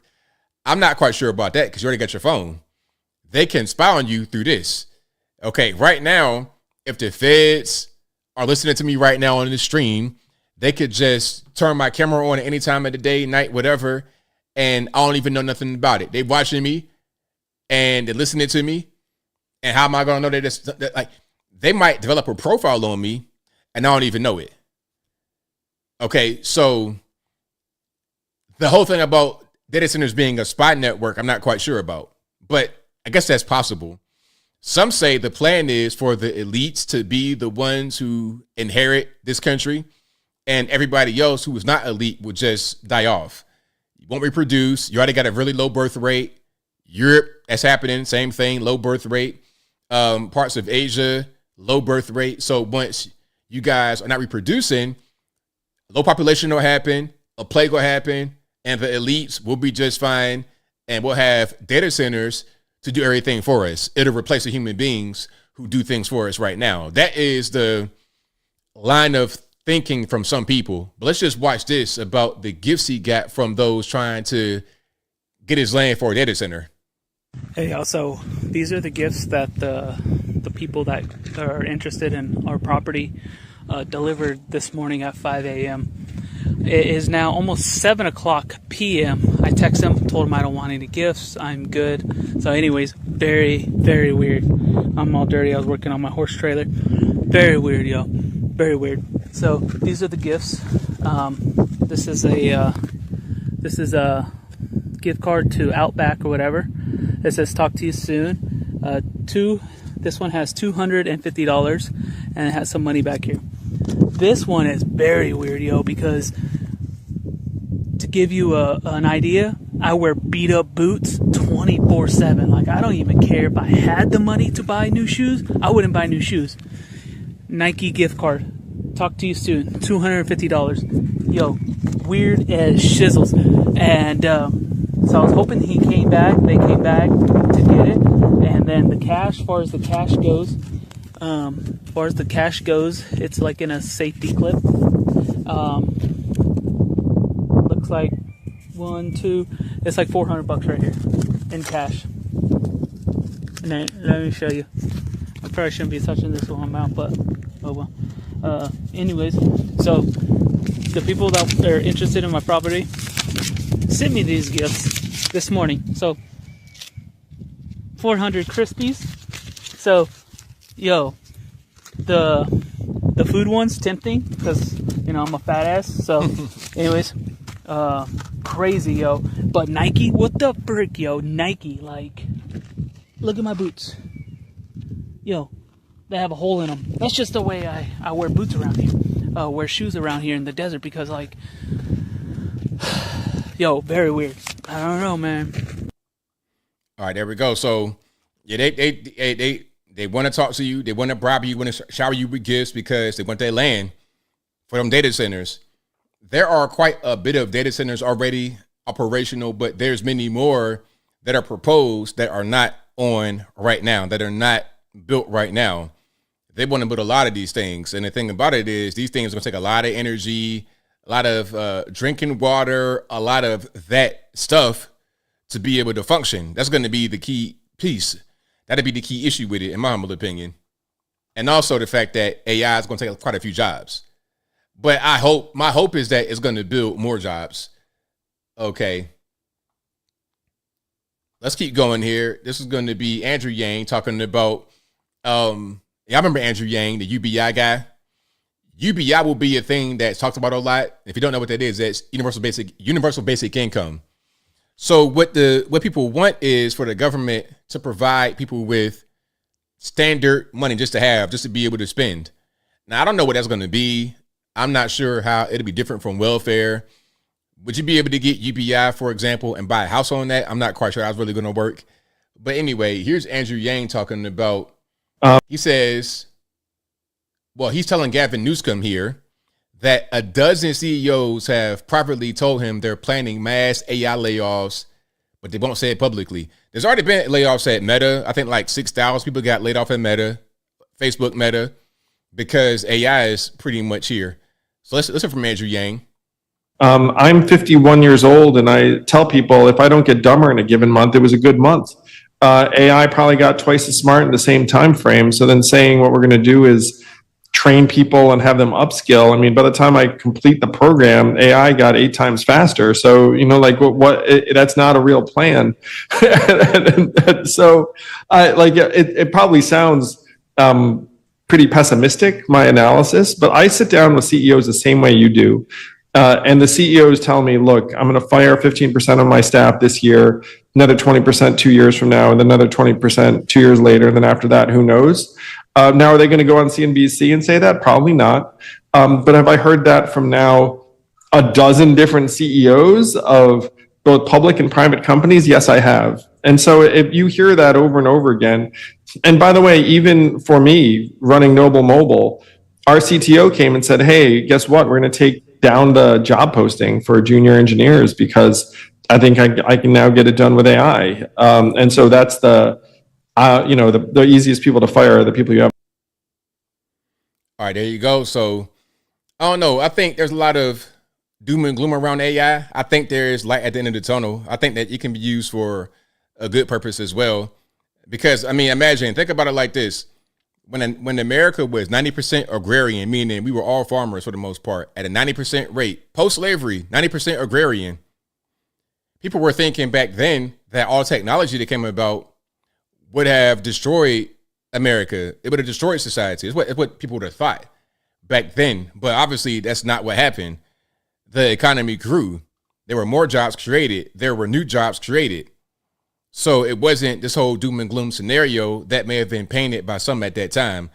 There will be disruptions. If you are a farmer and all of a sudden you couldn't be a farmer anymore, or the whole farming thing was not really there the way it used to be, then that could be a disruption. But I don't think it's going to be total, like a catastrophe for the nation. I don't think so. All right, let's keep going here. Now, let's talk about education. Money is a concern for many people with the economy. Things are expensive, but I think that not everything costs as much as we think it does. Education being one thing. How much do they spend in California for education versus Mississippi? Like, just like on per pupil, how much is spent on average for a student in Jackson, Mississippi versus Los Angeles? Do you get better results by spending more money? Is it a race thing? Is it, okay, a black person and a white person will have different, what's really going on with education? Let's look at this right quick. Did you know that a black fourth grader in Mississippi is 2.5 times as likely to be proficient in math and reading as one in California? Mississippi is kicking our ass in education, and for way less money. We're 37th in fourth grade reading, they're 9th. Texas is kicking our ass in green energy. The average time to get solar panels connected there is 3 to 4 months. About 1,000 days faster than it took me. Remember when I was trying to get my solar hooked up? It would have been quicker to build a windmill. Texas has passed California in solar and blows away California when it comes to wind and energy storage. How does a state with no pro-climate policies produce better climate results than a state where here, even though we have so much better stickers on our bumper Prius, bumper stickers on our Priuses, you know what I'm saying. You have great stickers, great slogans. Your politicians will say things that sound good to you guys, but what actually gets done? I'll tell you why. Because you're allowed to build there. Because every third person in Texas isn't someone whose job it is to make sure nothing gets done. Democrats, these are your issues. Education, race, the environment. And I say this with love. You're losing to the Waffle House car on the lawn states. All right, there we go. So, I mean, education, people think, if you're in California, you might think that you guys, I'm going to say this. Shout out to everybody who understands that just because you live in a place and you got big buildings and shiny cars and whatnot, that because you have that in Los Angeles, does not mean you are the best of the best. You got a big economy. Okay, you're a big state. Education in California is not that good. It's not that good. I mean, if you got a bunch of money, okay. But in general, just for regular people, it's not that good.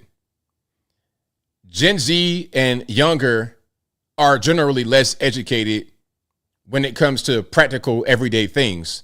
On a regular, if you're talking about like the best of the best, that's different. But regular kids, education is not there. We've seen some of these street interviews. Read this sentence, C-spot run. What does that say? I can't read it. And I saw one thing. I don't know. It had to have been a troll because some of them I think they're trolling. Some of them they're not. Some of them they're trolling. It was an Asian in college that couldn't read. I'm like, man, come on. Nah, there ain't no way. An Asian in college, like in California, you got to be able to read. But anyway, my point is that a lot of regular everyday people are struggling with reading, writing, arithmetic. In some states, however, like Mississippi, they figured it out. California, not so much. Not so much. New York, I would suppose, not so much. And this is part of the reason why people are moving away from these liberal areas. Not only are they bad with money management, with crisis management, with crisis prevention, like raking forests so they don't have all this fuel for forest fires, they're also bad at just being able to teach basic things.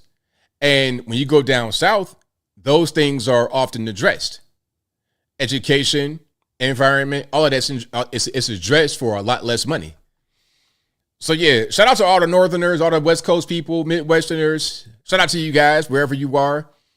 But the thought process of some people that the South is backwards and all this and that is not really true. I'll tell you what's backwards going to Los Angeles, and I'm seeing people on the ground just hitting number 2 like you in India or somewhere like this. It's like, okay, it's not a third world country. If you're living in a third world country, you're in a rural area, I understand some of the habits that you would have, but not in first world, not in California. Should you just be outside and just doo-doo on the ground? But that happens. Where I live, they would never. Where I live, they would absolutely never do stuff like that. Anyway, let's keep rocking and rolling. And if you like what you're hearing so far, please give the video a thumbs up. Like the video, share the video, do all that good stuff. Oh, and here's something else. The weed smoke. Hey, you know what? If you guys like to smoke weed, not all you guys, a lot of guys are not going to smoke weed or do nothing crazy like that. But if someone wants to smoke weed, that's their business. If you're not breaking no laws or whatever, it's okay. But what I don't really like is when I go somewhere and I can smell it. It's like everywhere. Cigarettes, bad enough. But your weed, I feel like, is a lot more potent than a cigarette or an alcohol smell. I could smell it. It's like, okay, you're outside huffing and puffing. I smell it. It does not smell very good. And if I'm out, like, let's say at a family-friendly function, you got kids with you and you smell weed. That's not a good look. Anyway, let's play this, and then I think we're all on the same page with her, or the majority of us are on the same page with her. Y'all are going to call me conservative. You're going to call me a boomer. I don't care. I am sick of smelling weed everywhere. It's 12:30 on a Friday. I go to pick up my salad. Why does the parking lot smell like weed? My nose doesn't want to be violated right now, okay? Y'all are going to call me conservative. You're going to call me a boomer. I don't care. I am sick of smelling weed everywhere. It's 12:30 on a Friday. I go to pick up my salad. Why does the parking lot smell like weed? My nose doesn't want to be violated right now, okay? Y'all are going to call me conservative. You're going to call me a boomer. I don't care. I am sick of smelling weed everywhere. I mean, but I agree. I mean, if you smoke weed, why must I also be involved? I'm outside. I'm just going about my day, regular every day. I could be in the mall. I could be just out in nature, enjoying a nice little hike, a little walk, something like that. And then all of a sudden, the weed smoke just wafts in my nostril. And the worst thing is when you living in a nice area and you smell it. That's absolute worst. I've been in some areas back in the day, back in my street days. You be somewhere where people drinking outside, and then they pour the alcohol in the gutter or something like that. You can smell it. It's like, ugh. That smell of 40-ounce beer in the gutter, that kind of smell, it's like it's there on your tongue. I feel the same way about weed smoke if I'm just outside just doing something. Yeah, I'm not really a fan. What y'all think about that? Do you live in a place where that's become a problem? I know Denver, Colorado, that's definitely got to be a problem out there. New York City, that's kind of a thing I hear about a lot. I was watching Eric Adams speak, I don't know how long ago it was, in New York, and he was talking about how you can smell somebody lighting up right there. You can't drink, exactly, Dan Thomas, you can't drink outside, so stop smoking outside. That's what I'm saying. If you have an open container in your car or in your hand, you can get a ticket for that.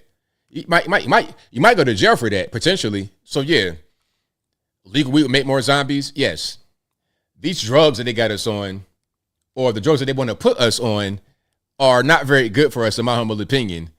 It's too much numbing of your natural senses of your natural self. Now, at the same time, you got guys talking about that they don't want to drink at all, which I understand, but I think some guys are getting a little bit too much to the health maxing. Hold on, did I already play that video? I might have already played this. I'm gonna play it one more time since it kind of fits the whole thing here. It's one of I probably played it before, but I'm gonna play it one more time since it's like in the same vein. Like this, what he's talking about, this guy from the podcast, it might be a little bit too much.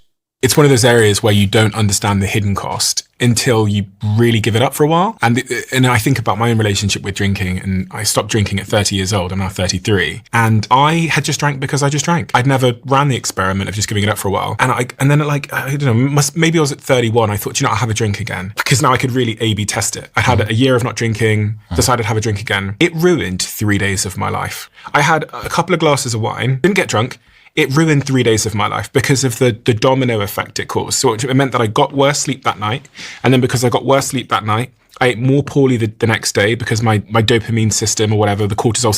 Okay, dopamine, cortisol. I think he might be going a little bit too far. A little bit too far. Like, I don't really get into the minutia of my cortisol and my dopamine. That might be a little bit too much health maxing, but I understand the sentiment.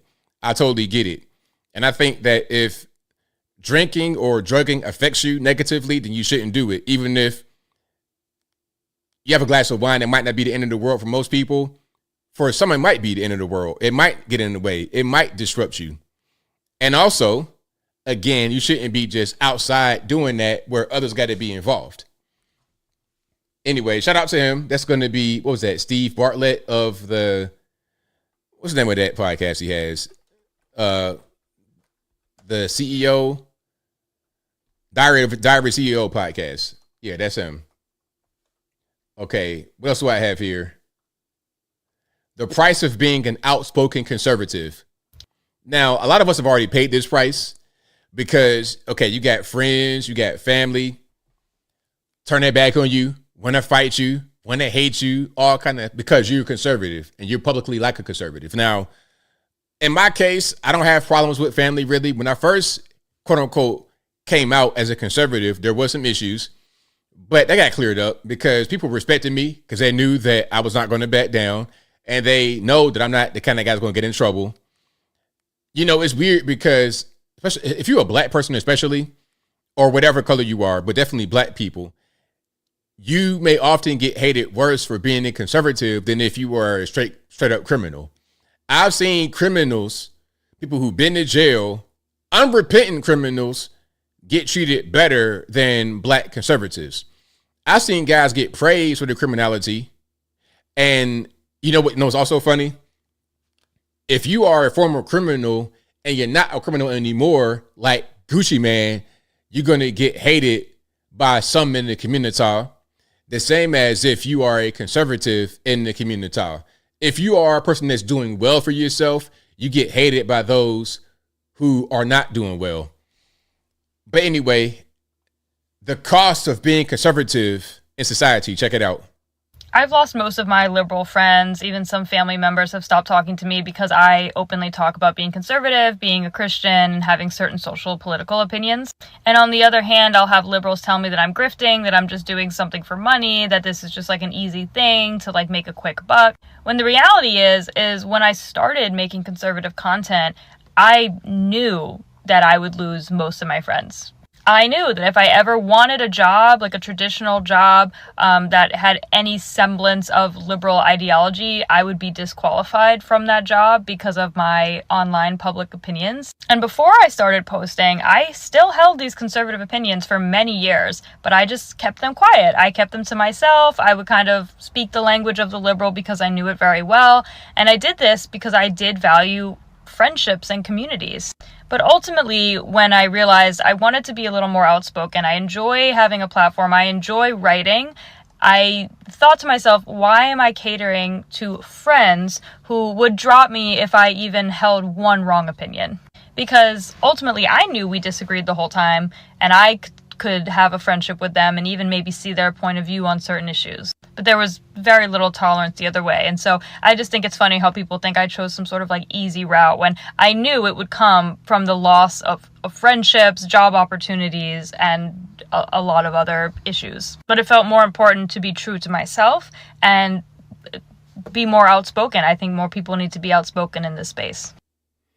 There we go. Right on.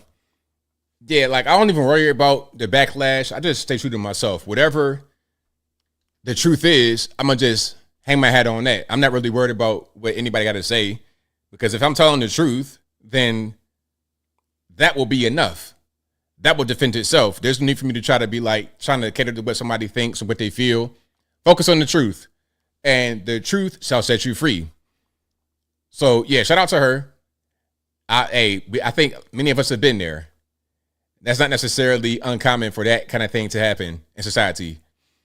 Okay. I'm a wimp. Is that what I am? Massive hemorrhoid? that's your name? Okay. Let's not. The trolling is crazy.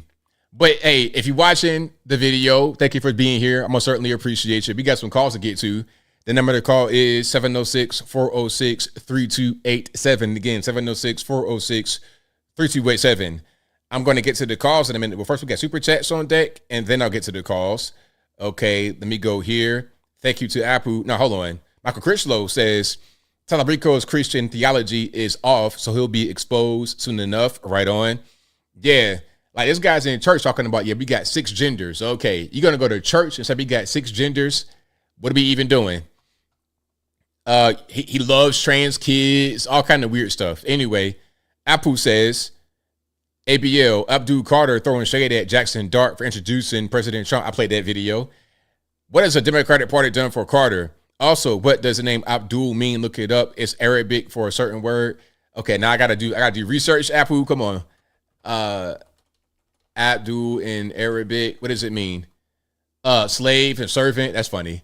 Anyway, now the Democratic Party has done nothing for Abdul Carter. Nothing. I mean, if they have, I can't tell. Apple again says, are you going to do a video on Harry Nowak, RIP? I think I've seen that floating around. I'm not quite sure what happened. I'm going to look into it.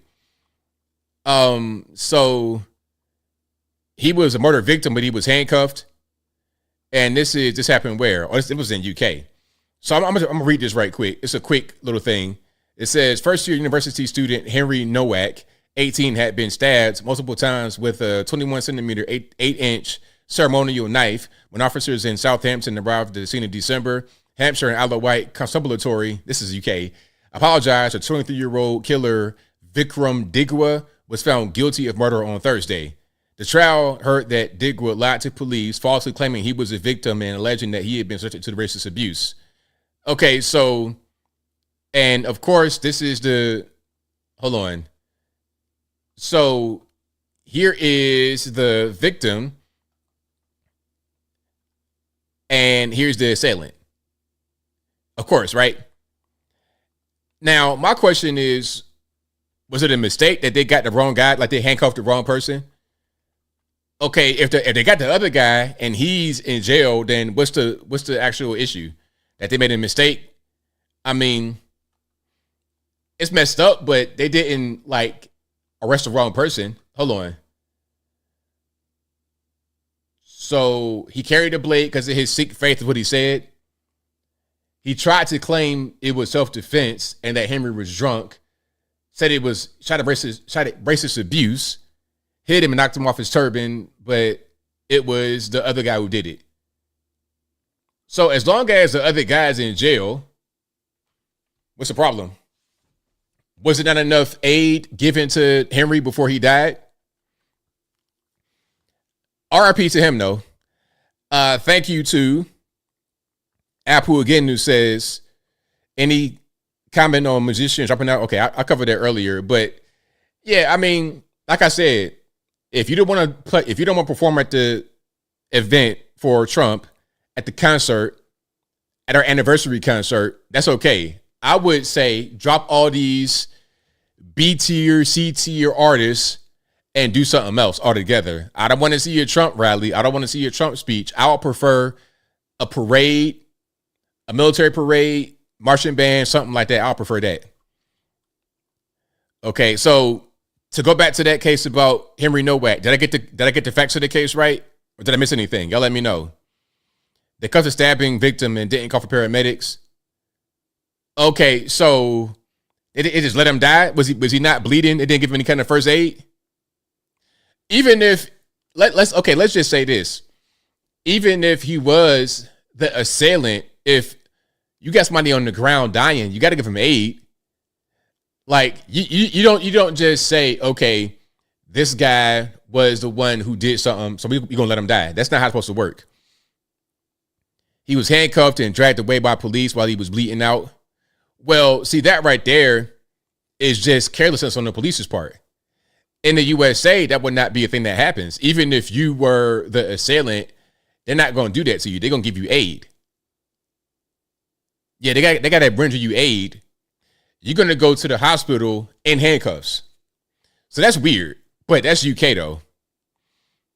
Thank you, Philip. I appreciate it. Thank you.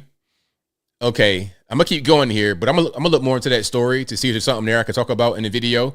Thank you to Black Lake 31B who says, get this sis Candace on here about the interview subject. That'd be a good one. Thank you to Dolores for your super chat. Thank you to Buzzaroo who says, I watch Rumble more than YouTube. My other favorite guy streams on both for half the show to get more people to Rumble. He's a bit salty. Okay, shout out to him. Shout out to what's my man's name? Y'all love him. What's his name? Y'all know what I'm talking about. The saucy dude. Shout out to him. Saucy Cracker. Yeah, that's your guy. Thank you to Dan Vicious who says, bro, it's popping off at New Jersey ICE facility right now. Yeah, I saw that. It's crazy. It's totally nuts. That's where the you had the two Hispanic guys leave and then the crowd started cheering. Why y'all cheering? These are not detainees. These guys work here. Okay. Thank you to R Black Pearl for the waving emoji. Thank you to Morgan23 who says, I'm so tired of everything these Gen Z and late millennials being everything is okay boomer and or it's the J's. I hate all of that stuff. Blaming the Jews, okay boomer. And whenever I hear it, I automatically think that it's just a really young person who just don't know nothing. Because the whole blaming the Jew argument, I was hearing that when I was young. And it's like, I'm seeing the same thing happen over again with the young people. What that comes from is just being ignorant and not knowing anything and being exposed to new information. So then you latch on to it and think, oh, this is great information. Kanye went through that. Kanye went through the whole Nazi phase because he was being told about the Jews, being around these Nick Fuentes type of people, and they're telling him things he's not heard before. He becomes fascinated by it, and then he just plays all the way into it. And then he realizes, okay, I was told the wrong thing. Now I'm going to apologize. And these young guys will go through the same thing. So whenever I hear young guys talking, I kind of don't want to talk. You know what? I'm going to say something, and I don't want to be sexist or any kind of obic over is, but hear me out. Just hear me out. I got to talk because I got a vent for you guys right now. I dislike talking to young males more than I like. Hold on. Let me say it one more time. I dislike talking to young males generally more than I dislike hearing women talk for a long period of time. Generally. Candace Owens. I said it before. If you are a man watching Candace Owens, what are you doing? Why? What you gonna do next? Watch Lifetime movies? You gonna watch 5-hour Lifetime movies all day? In the blankie on the couch, eating bonbons, getting fat? You gonna do that? That's not what we do. Same thing talking to these young guys. They argumentative. They don't know nothing. They're not trying to learn. Some, not all. Shout out to you guys who want to learn and you're not argumentative. I appreciate y'all so much. But the young guys that want to talk like that and they want to, and I'm good. Don't worry about it. You got it. Okay, boomer. Okay, unk. You got it. I'm a boomer. I'm a unk. Yep. Sure am. Thank you to our Black Pearl who says, I had to let go of Black family members to turn on me when they found out I voted for Trump all 3 times. I stand on the truth like my parents told me. Exactly. Same here. My parents told me stand on the truth. Don't be a liar. Be an honorable person. And that's what I am. And sometimes being an honorable guy is not in vogue. It's not popular. It's not what is expected or liked or appreciated by society. But it don't matter. It don't matter if people like it or not. I'm going to still say what I got to say regardless. Okay, exactly, Brian. Like watch soap operas, I would never. I ain't watching no soap opera. I don't even watch TV, period. But a soap opera, I could never. Hey, the young ladies, if you like watching soap operas, that's fine. But, you know, everything is not for everybody, and it's okay. Thank you to Marcia Allen who says Rob Schneider could do a comedy skit for the 250th. Hey, that's an idea. Do a little comedy skit. You know, kind of switch it up a little bit. It doesn't have to be a musical performance. It could be something else. Something that is better than that would be with better people. It could be done better. It could be done differently. The whole idea of having Trump talk or a musical performance. But you know what? I'm going to say this. Trump is right that if he was to be the one that would just give a speech, it'd be better than those guys that were going to perform. However, I would like for neither one to happen if I had my way. All right. Let's keep rocking and rolling. If you like what you're hearing so far, please give the video a thumbs up. Like the video, share the video, do all that good stuff. That'll help me out tremendously. Let's get to the calls now. Okay. The number to call is 706-406-3287. The number is always in the description box, also in the ticker below me. Perfect timing. 706-406-3287 is the number to call. And the phone lines are open. Morgan says men biologically have selective hearing, but I believe it's because you have always, going back to the caves, had separate out necessary and not necessary info for survival. But I work with men only. So yes, you're correct. Some things I don't want to hear. I don't want to hear it. It's not needed. Like women talking for a long time. I don't want to hear that. And these young dudes, yeah, bro, cringe, bro, unk, bro. I'm good, man. Don't worry about it. I'm good. I promise I'm good. I don't talk this much in my regular everyday life. I don't. Like, I talk like this when it comes time to teach, when it comes time to educate. But I'm not a blabbermouth in general. Tammy says you can only have conservative comedians because Democrats will ruin it. Of course. Of course. And it shouldn't be like that. You should be able to be a comedian and just be funny. And it shouldn't have to be limited to your political ideology. You should be funny in general. But of course, that's not reality, unfortunately. Morgan says men are more direct and to the point. Women over-explain, so men have to weed out the extra. Yes. I'm straight to the point. Direct to the point. It's to the point where if I'm talking to women, I'll be like, yo, ask me, like, say what you got to say directly. I've said it many times. Hey, whatever you want to ask me directly. Hints and all of that. I'm not picking. I don't know no hints. Well, I would just say what you gotta say. Say it with your chest. That's how I feel. Matthew says, I love hiking. It's so peaceful, no people. I love hiking. Shout out to all the hikers. Love hiking. And I got pretty good cardio and whatnot, so I do well on mountain hikes. 509, you're on the line. I'll take it too. ABL, how you doing, my friend? I'm well. About yourself? I've been fine. I just wanted to call you. My mother was a retired teacher out of the Oregon school districts, and she quit because it became so crappy in the Portland area. And they just weren't learning anything. And are you still there, my friend? I'm here. Yeah. Okay. Yeah. Your pops and my mom, same day, December 25th to 20. I don't know if you remember me, but yeah. Yeah, and it's a shame that in Portland they were not learning anything. They were not getting proper education. That's really a shame. No, they had some kind of policy, BIPOC. You know what BIPOC is, obviously. Policy where they didn't have to have standards in their testings or anything like that. Anyways, that was just crazy. But hey, I love you, my friend, and you take care of yourself. Well, thank you for the call, man. Definitely appreciate you. Stay frosty and watch your six, my friend. Right on. You take care, Anthony. All right. All right, shout out to the caller. Great call. Yeah, this whole BIPOC thing. What they do a lot in a lot of these school systems, they lower the standard because they think that black kids cannot measure up. But see, I would rather a lot of black kids perform poorly with high standards than have all the kids perform poorly because of low standards. Let me say that one more time.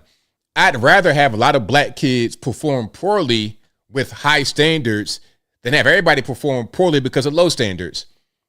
I don't care if some of us are affected negatively. I would just say, step your game up. Step it up. Step your game up. That's all. Like, meet the high standard. Meet the high standard. That's all you can do, really. If you could not meet the high standard, how are you going to function in society properly? And you know what? Here's something else. If in high school, you're just not cutting the mustard, I would say don't even go to high school. What's the point? If you cannot survive in high school, if you cannot meet the standard that is set in high school of education, go to a trade school at that point. Right at 13 years old, if you cannot read for real, go to a trade school. I would say do it earlier than that, but I'm not trying to be too harsh. I'm not trying to be a brutal tyrant. I would say really, because it's a fourth grade, if you're not on grade level with your reading, it's over. So I would say go to a trade school in the fourth grade, but that might be a little excessive. That might be a tad bit excessive. But by 14, because by 14, really, high school, you really don't need it. You can actually just not go to high school if you're not going to learn anymore, and you're not going to, if you're getting F's and D's and F's and you can't really read right, go to a trade school, work with your hands, because you don't have to be so eloquent with your speaking and your reading to frame a house or to build things. You could be taught that skill and not have the best of reading. You could be okay with that, and you can make a good living doing that. I know guys that are not good with reading. If you ask them to read a book out loud, it's going to be embarrassing, but they got plenty of money. They sure do, because they have other skills that don't require that level of education or that kind of education. But you got to be honest and understand that everybody might not be able to do that particular skill very well. They can do other skills very well.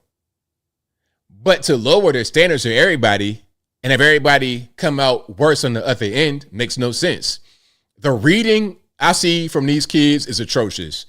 When I was a kid in all black schools in the hood, in Portsmouth, Virginia, hood schools, black schools, roaches, rats, all of that, we could read.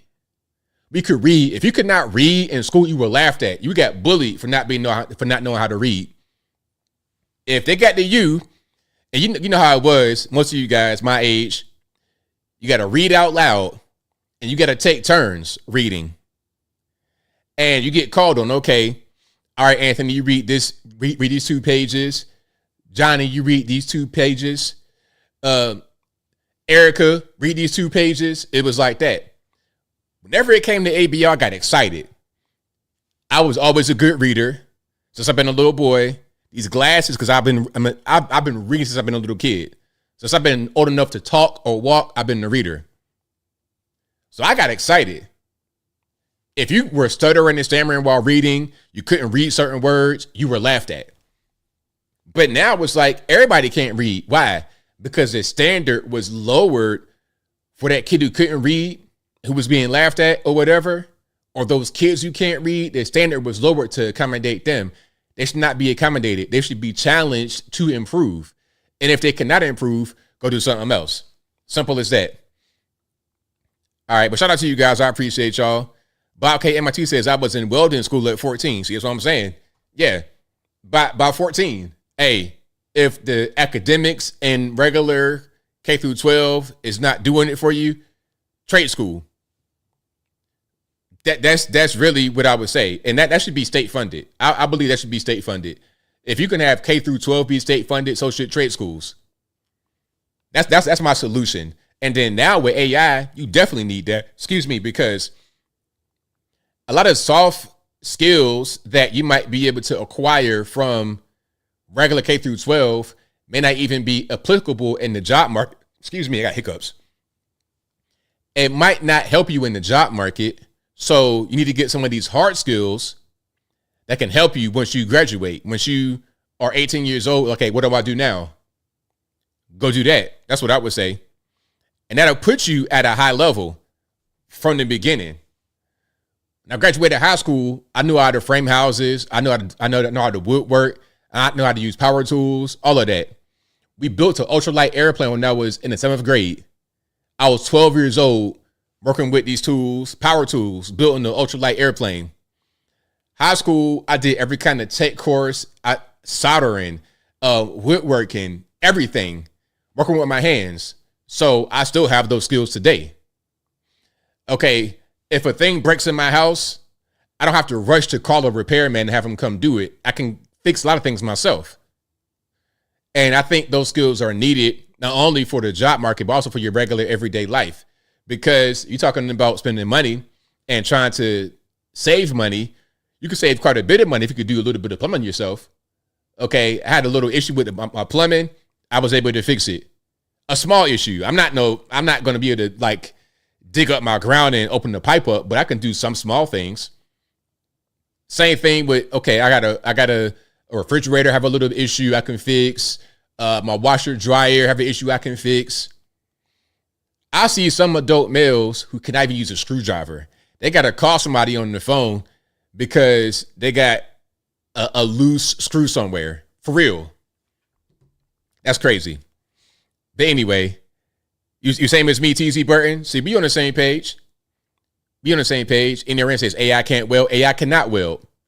AI cannot weld. Not yet. I mean, ain't no humanoid robot that can do stuff like that quite yet. That's, you still must do these hard skills with your hands. You took shop classes, Robert Bray? Yeah, shout out to the shop. And you got to have shop classes. Got to have them. Michelle says, I was in school before integration, was a senior when that happened. We did not have those skills classes because it was assumed we were all going to college. Interesting. Very interesting. Duel says, how many of those fixes do you rely on YouTube tutorials for? I have gone to a YouTube university sometimes because sometimes it's a matter of applying your skills in the proper way. Okay, this particular machine, what must be fixed if this is happening? Okay, I have this issue. What needs to be done to fix it? Okay, I want to repair my lawnmower. My grass ain't getting cut right. All right, just sharpen the blade up. It ain't that difficult. But a lot of people they will go out and buy a new blade, spend money, and that adds up. Brooklyn Robocop says, since I'm from Queens, New York, I'm here to say it's going to be the New York Knicks versus the San Antonio Spurs. Hey, and congrats to your Knicks. That has been a long time coming. When's the last time the Knicks went to the finals? What, like Walt Frazier days? I don't think they went when they had Patrick Ewing in them, did they? Or in John Starks, did they? I think it might have been during the 70s. Maybe I'm wrong about that. I don't know. Or the 80s. It's been a while since the Knicks went to the finals. Now, I'm going to tell you something, though. Your best player on the Knicks is what? Jalen Brunson? He's all of 6 foot tall at best. Allen Iverson at best. And Wemby is a whole space alien at 7'10". This dude is a whole monster. So that's going to be tough. 859 line. What's it to? All right. How's it going, ABL? I've been working hard, talking and working. What's up with you today? It's all good, man. What's happening? I'm taking a drive from Louisville on back. I was just wondering, I was listening to the show. You talk about like trade schools and stuff like that. And no shame to trade schools, man. I went to plenty of trade schools back in the day. You know, I'm still learning as much as I can. I'm starting trying to go through my CDL, and I'm trying to. You're never too old to learn. You know. That's right. Absolutely. And I used to be really terrible at writing, and weirdly enough, I'm getting better at writing and reading over time, trying to write a book. And I'm going to be honest with you, it takes a while. I should have done this a long time ago. But you know what? Hey, it's a journey, brother. It's a journey. Hey, thank you very much for taking my phone call, brother. Thank you for the call. Appreciate it. No problem. Yeah, man. Reading is a skill that you got to hone. When I was a kid, I loved reading. Anything I get my hands on, anything I get my hands on, I was really interested in reading because I knew education was going to be the key to get out of this hood situation in Virginia. I knew that if I did not do well with education, I knew I needed that skill, reading, writing, arithmetic, and hard skills. So once middle school came around, I got more into that. And then high school, I got more into that. That was my thing. Skills. You got to have those skills to help you in your regular everyday life, not just for a job, but also just to live. Yeah, just to live, you got to have these skills. All right. But shout out to you guys. I appreciate y'all for rocking and rolling. If you like what you're hearing so far, please give the video a thumbs up. All right, hold on. There are apps that help writers. There are apps that help writers. You can do Grammarly. I used to use Grammarly, but I don't write a whole lot anymore. I write my tweets and stuff I write short posts. I used to write my articles on my website, but I don't do that too much anymore. I use the AI for the articles, and I just edit the articles that need to be edited. But when it comes to writing my posts and titles and whatnot, I do it out myself. Because I'm able to get it more precise with my own mind and my own hand writing it versus letting AI or something like that or a generator. And I also don't use Grammarly when I write things myself because I got it so specific to convey a certain message that the Grammarly thing would kind of get in the way of my own style. But if you need it for longer writing, you can most certainly use that. Morgan says YouTube tutorials are great, but don't always tell you why something happened. Sometimes replacing a part didn't fix the root issue, so what happened again? Yes. You got to be able to diagnose things the best you can if you're going to do a DIY. But sometimes when things are a little bit beyond my pay grade, I'll just take it to a professional. I have them come do it. But beyond that, I do everything myself. I don't really have anybody come to my house. I mean, if I gotta get a roof replaced or something, that's a little bit different. But beyond that, I'm gonna fix it. Phoenix says a good writer needs to read a lot. Yes. Reading and writing go hand in hand like peanut butter and jelly. Yoli says average wage for a dental hygienist is $90,000 per year. Not many males are dental hygienists. Hey, well, just like nurses, RNs, LPNs, it's mostly a female-led thing. Travel nurses make a lot of money. I know a lot of nurses. I know people in the medical field make a lot of money. But some things, in my opinion, are better done by women than men, which is why they dominate in those fields. Like dental hygienists, RNs, that's going to be women. Kindergarten teachers, mostly women. That's going to be their thing. But when you're talking about working on the oil rig being a police officer or firefighter, that's going to be mostly men. Working with heavy machinery, excavators and stuff like that, mostly men. And I think that women would not like to do those things most of the time. Although some women can do these things. Some women can. Steve says a lot more males going into nursing. I have noticed that. But I think it's still going to be like 90% female. For a good reason. I think they're probably the best at that. Maybe there's some male nurses that are better than women, but I don't think so. Maybe I'm wrong. Maybe I'm being sexist. All right. Morgan says, duh, ABL. I said, send me a schematic and blink twice if you're in trouble. Carolyn says, parents are important. Not all kids have encouragement at home. That's true. That's true. If you have a bad home life, your parents don't care about your education, that's going to affect you in your school. Yeah, for sure. And, you know, as long as if you got a good teacher, if you have a good program, that can only do so much if you are not going to be. And that's what I'm saying. Just because you have kids who are struggling does not mean it should be catered to.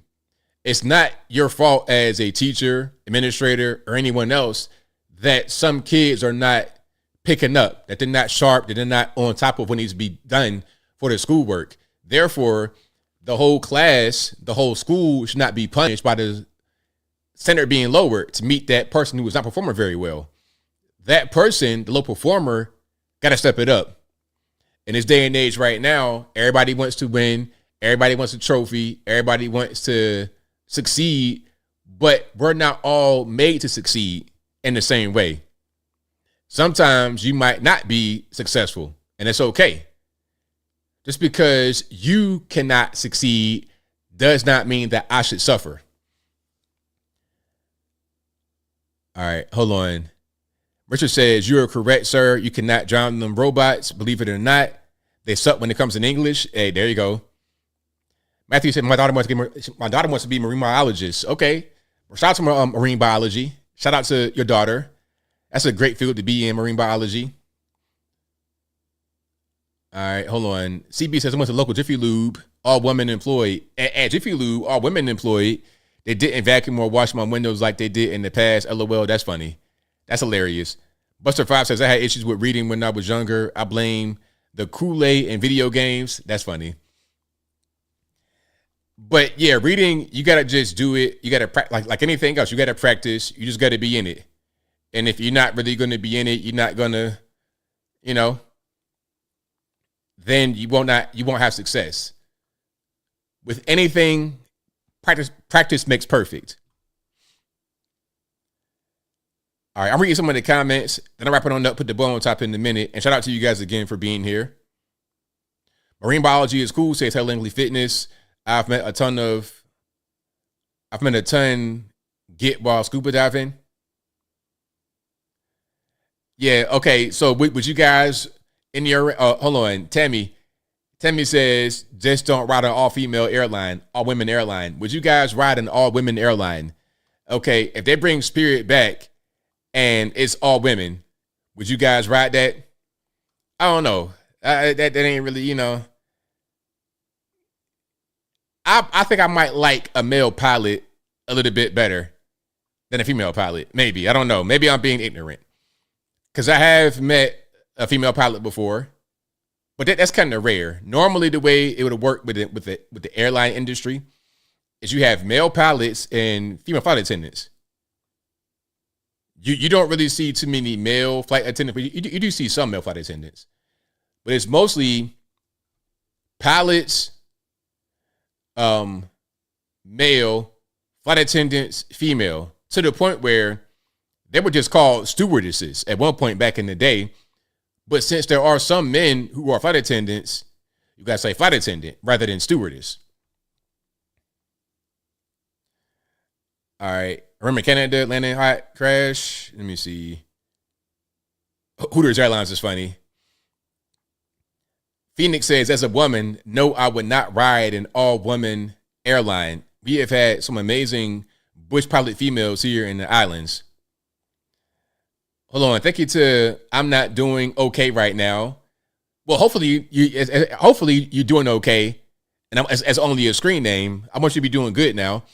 But I'm not doing okay right now says No Child Left Behind was the worst policy ever made. We need to go back to repeating grades to give unruly kids a sense of urgency to stay the course. Yes. Yeah, hold kids back. And the thing about it was there was a certain level of shame linked to being held back. Oh, you got held back? You dumb? That was the thing. Oh, you retarded. You got held back. Those things, those words, when they're said, could be harmful, could be hurtful. They could cause pain, but that's the purpose because it's motivator. If a certain level of bullying is okay, a small amount, not too much to the point where it's excessive, but a little bit, and for good reason. Okay, if you are just not doing your work, you don't really care about school, you need that certain fire up under you to try and do more, to exceed beyond where you were.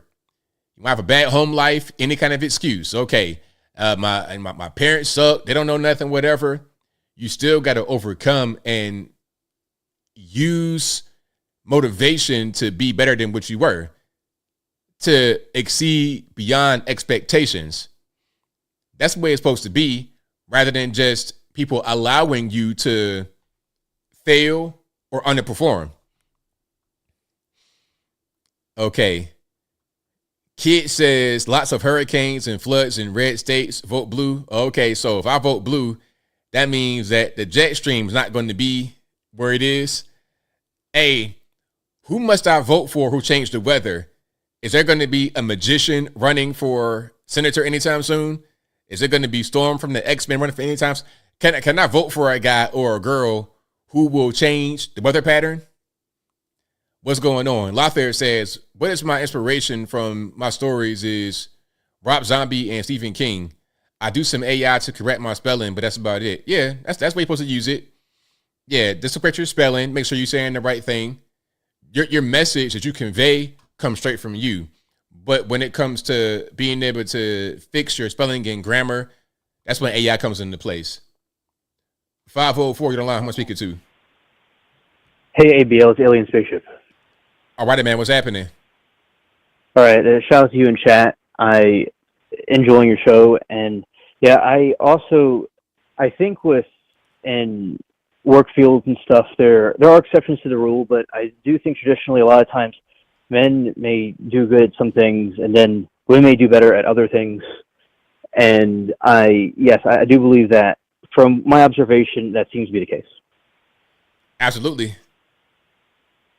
Yeah, and the 250th anniversary of the country, yeah, there in my city there is those ships, these like kind of like a sailboat. They're not like sailboats, like kind of pirate-looking ships that came in to celebrate the anniversary of it.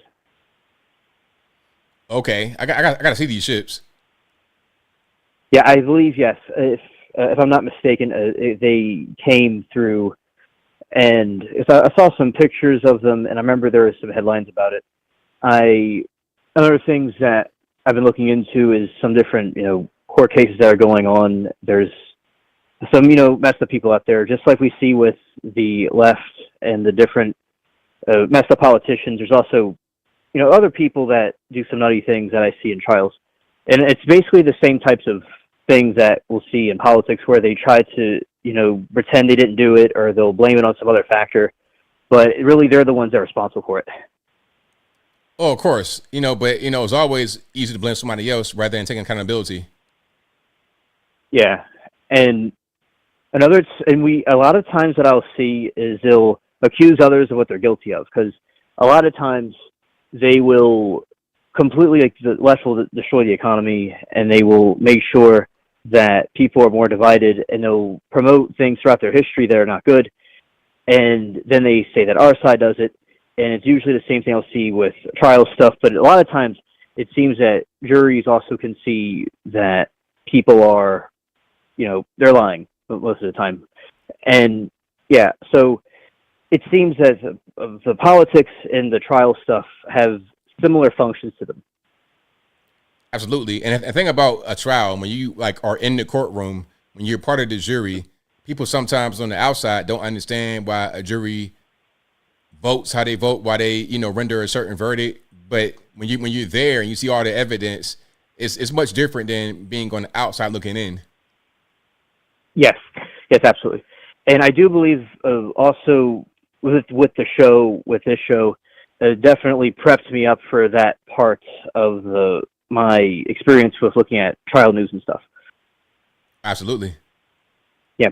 Now, a lot of times, I will see the different Christians like myself. I will see that in the end times they'll make good things look evil, and evil things look good.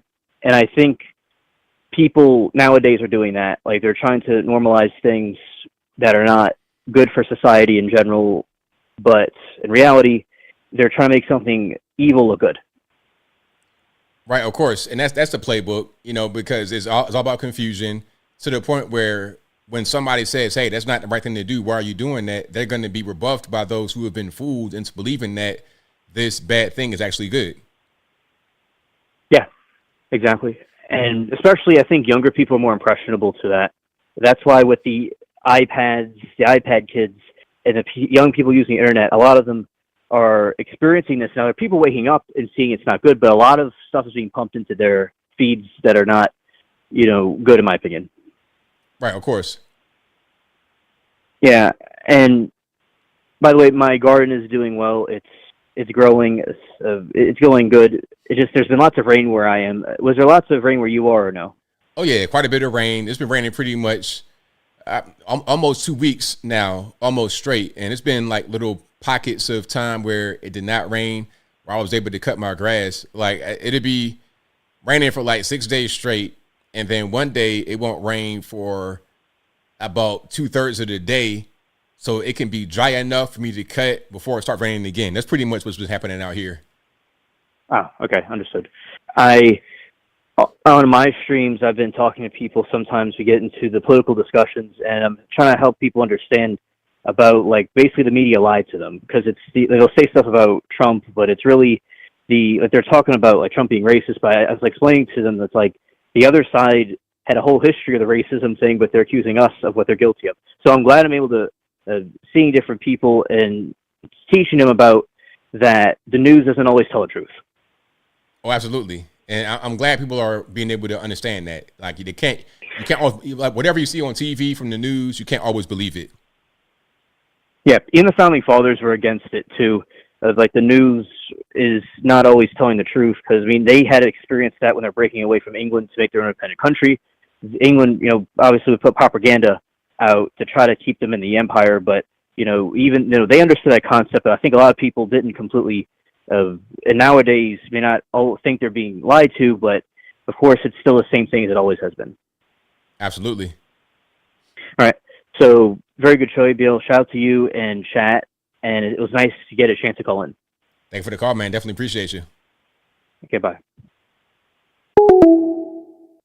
All right. Shout out to Alien Spaceship. Great call. And shout out to you guys as well. I most certainly appreciate y'all for rocking and rolling. Yeah, the whole thing about television, the news, they tell you anything. And it's a shame because they have a lot of resources and this should be a trusted source of information, but they often put out misinformation. They put out propaganda, misleading things. And sometimes they'll tell you the truth, but they say it in a way that is misleading to make you believe something else. They'll tell you one story, but they'll tell the story in a way that is confusing and intentionally misleading, which is why the mainstream media sucks. Simple as that. But again, shout out to you guys. I appreciate y'all. We had trolls in here tonight. Shout out to the trolls. Hey, but the trolls, I don't even really get too mad as long as they ain't being too disruptive, because at the end of the day, if you are a troll who's in here this late, you probably were watching the whole show. So thank you. Thank you for the support. I appreciate it. Hey, one more viewer. It's all good. But shout out to you guys. I appreciate y'all for rocking and rolling. I was asking the question at the beginning of the stream about who should I interview. There's a post on the community tab of this YouTube channel, and I got on different places. I have it on my Facebook. I think I asked the same question: who should I interview? You can answer that question here if you want, or you can answer it on the community post on my YouTube channel or wherever.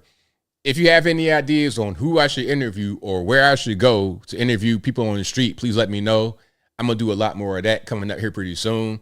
And I got a few guys in mind already. And I got a few spots in mind already that I'm going to be doing interviews. And I'll be doing, like I said, street interviews and also podcasts in the studio. So y'all let me know who you want to see interview, who has not been interviewed yet, or who I would be able to interview well. You know, a sit down with me, like in person, is always going to be good. So y'all let me know. But that's pretty much all I got for tonight. Thank you guys for joining. If you like what you heard tonight, please give the video a thumbs up. Like the video, share the video, do all that good stuff. That'll help me out tremendously.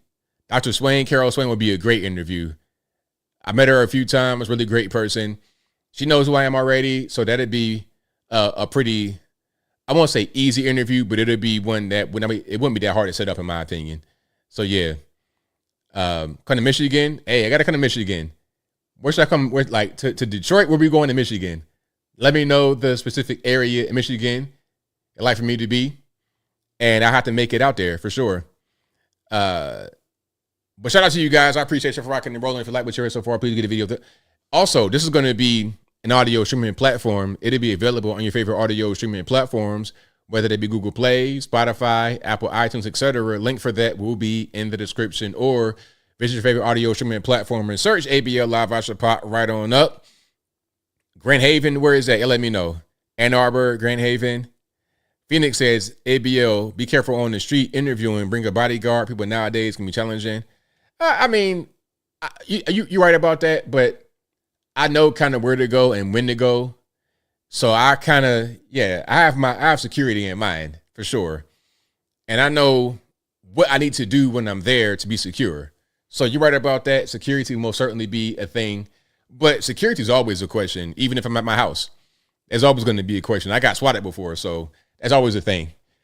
But yeah, I'll have people that are close by that'll make sure that everything's all good. Street interview UTC, that'd be a good one. Yeah, UTC, I'll go straight down there, do street interviews out there. Yeah, but I don't know. I might need somebody. If I go to UTC and do interviews, I might need to have a different appearance. I don't know. Tall black guy, it might be kind of intimidating to them, but we'll see. We shall see. Bear spray gel, bring Tatum. Tatum, he you know, he's too busy to be my security. You know what I mean? He will have to hire security for himself and maybe let me have the security.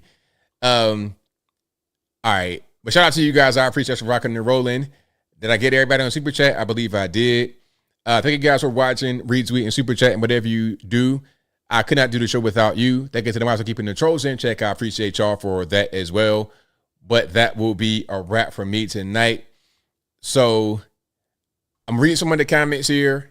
Then wrap it on up, put the bow on top. Stephen A. Smith, you guys give me some really high, like Stephen A. Smith and people like this. That'd be a great interview, but that's like super. That's a really big. That's a big ask of Stephen A. to be on my podcast. Okay, New York, gotta go to New York. Should I do like Times Square street interviews? Is it safe in New York City to go to Times Square and do interviews? Y'all let me know. Y'all let me know. Portland, okay. Shout out to Portland. And did I get everything? Okay, I got everything. There's more, but I got to go. Past my bedtime. I'll see you guys next time. I'll be back live on Instagram on Tuesday, 9 p.m. Eastern, and YouTube Wednesday and Saturday, same bat time, same bat place, 8 p.m. Eastern Standard Time. But until next time, y'all be safe. I'm out, and peace.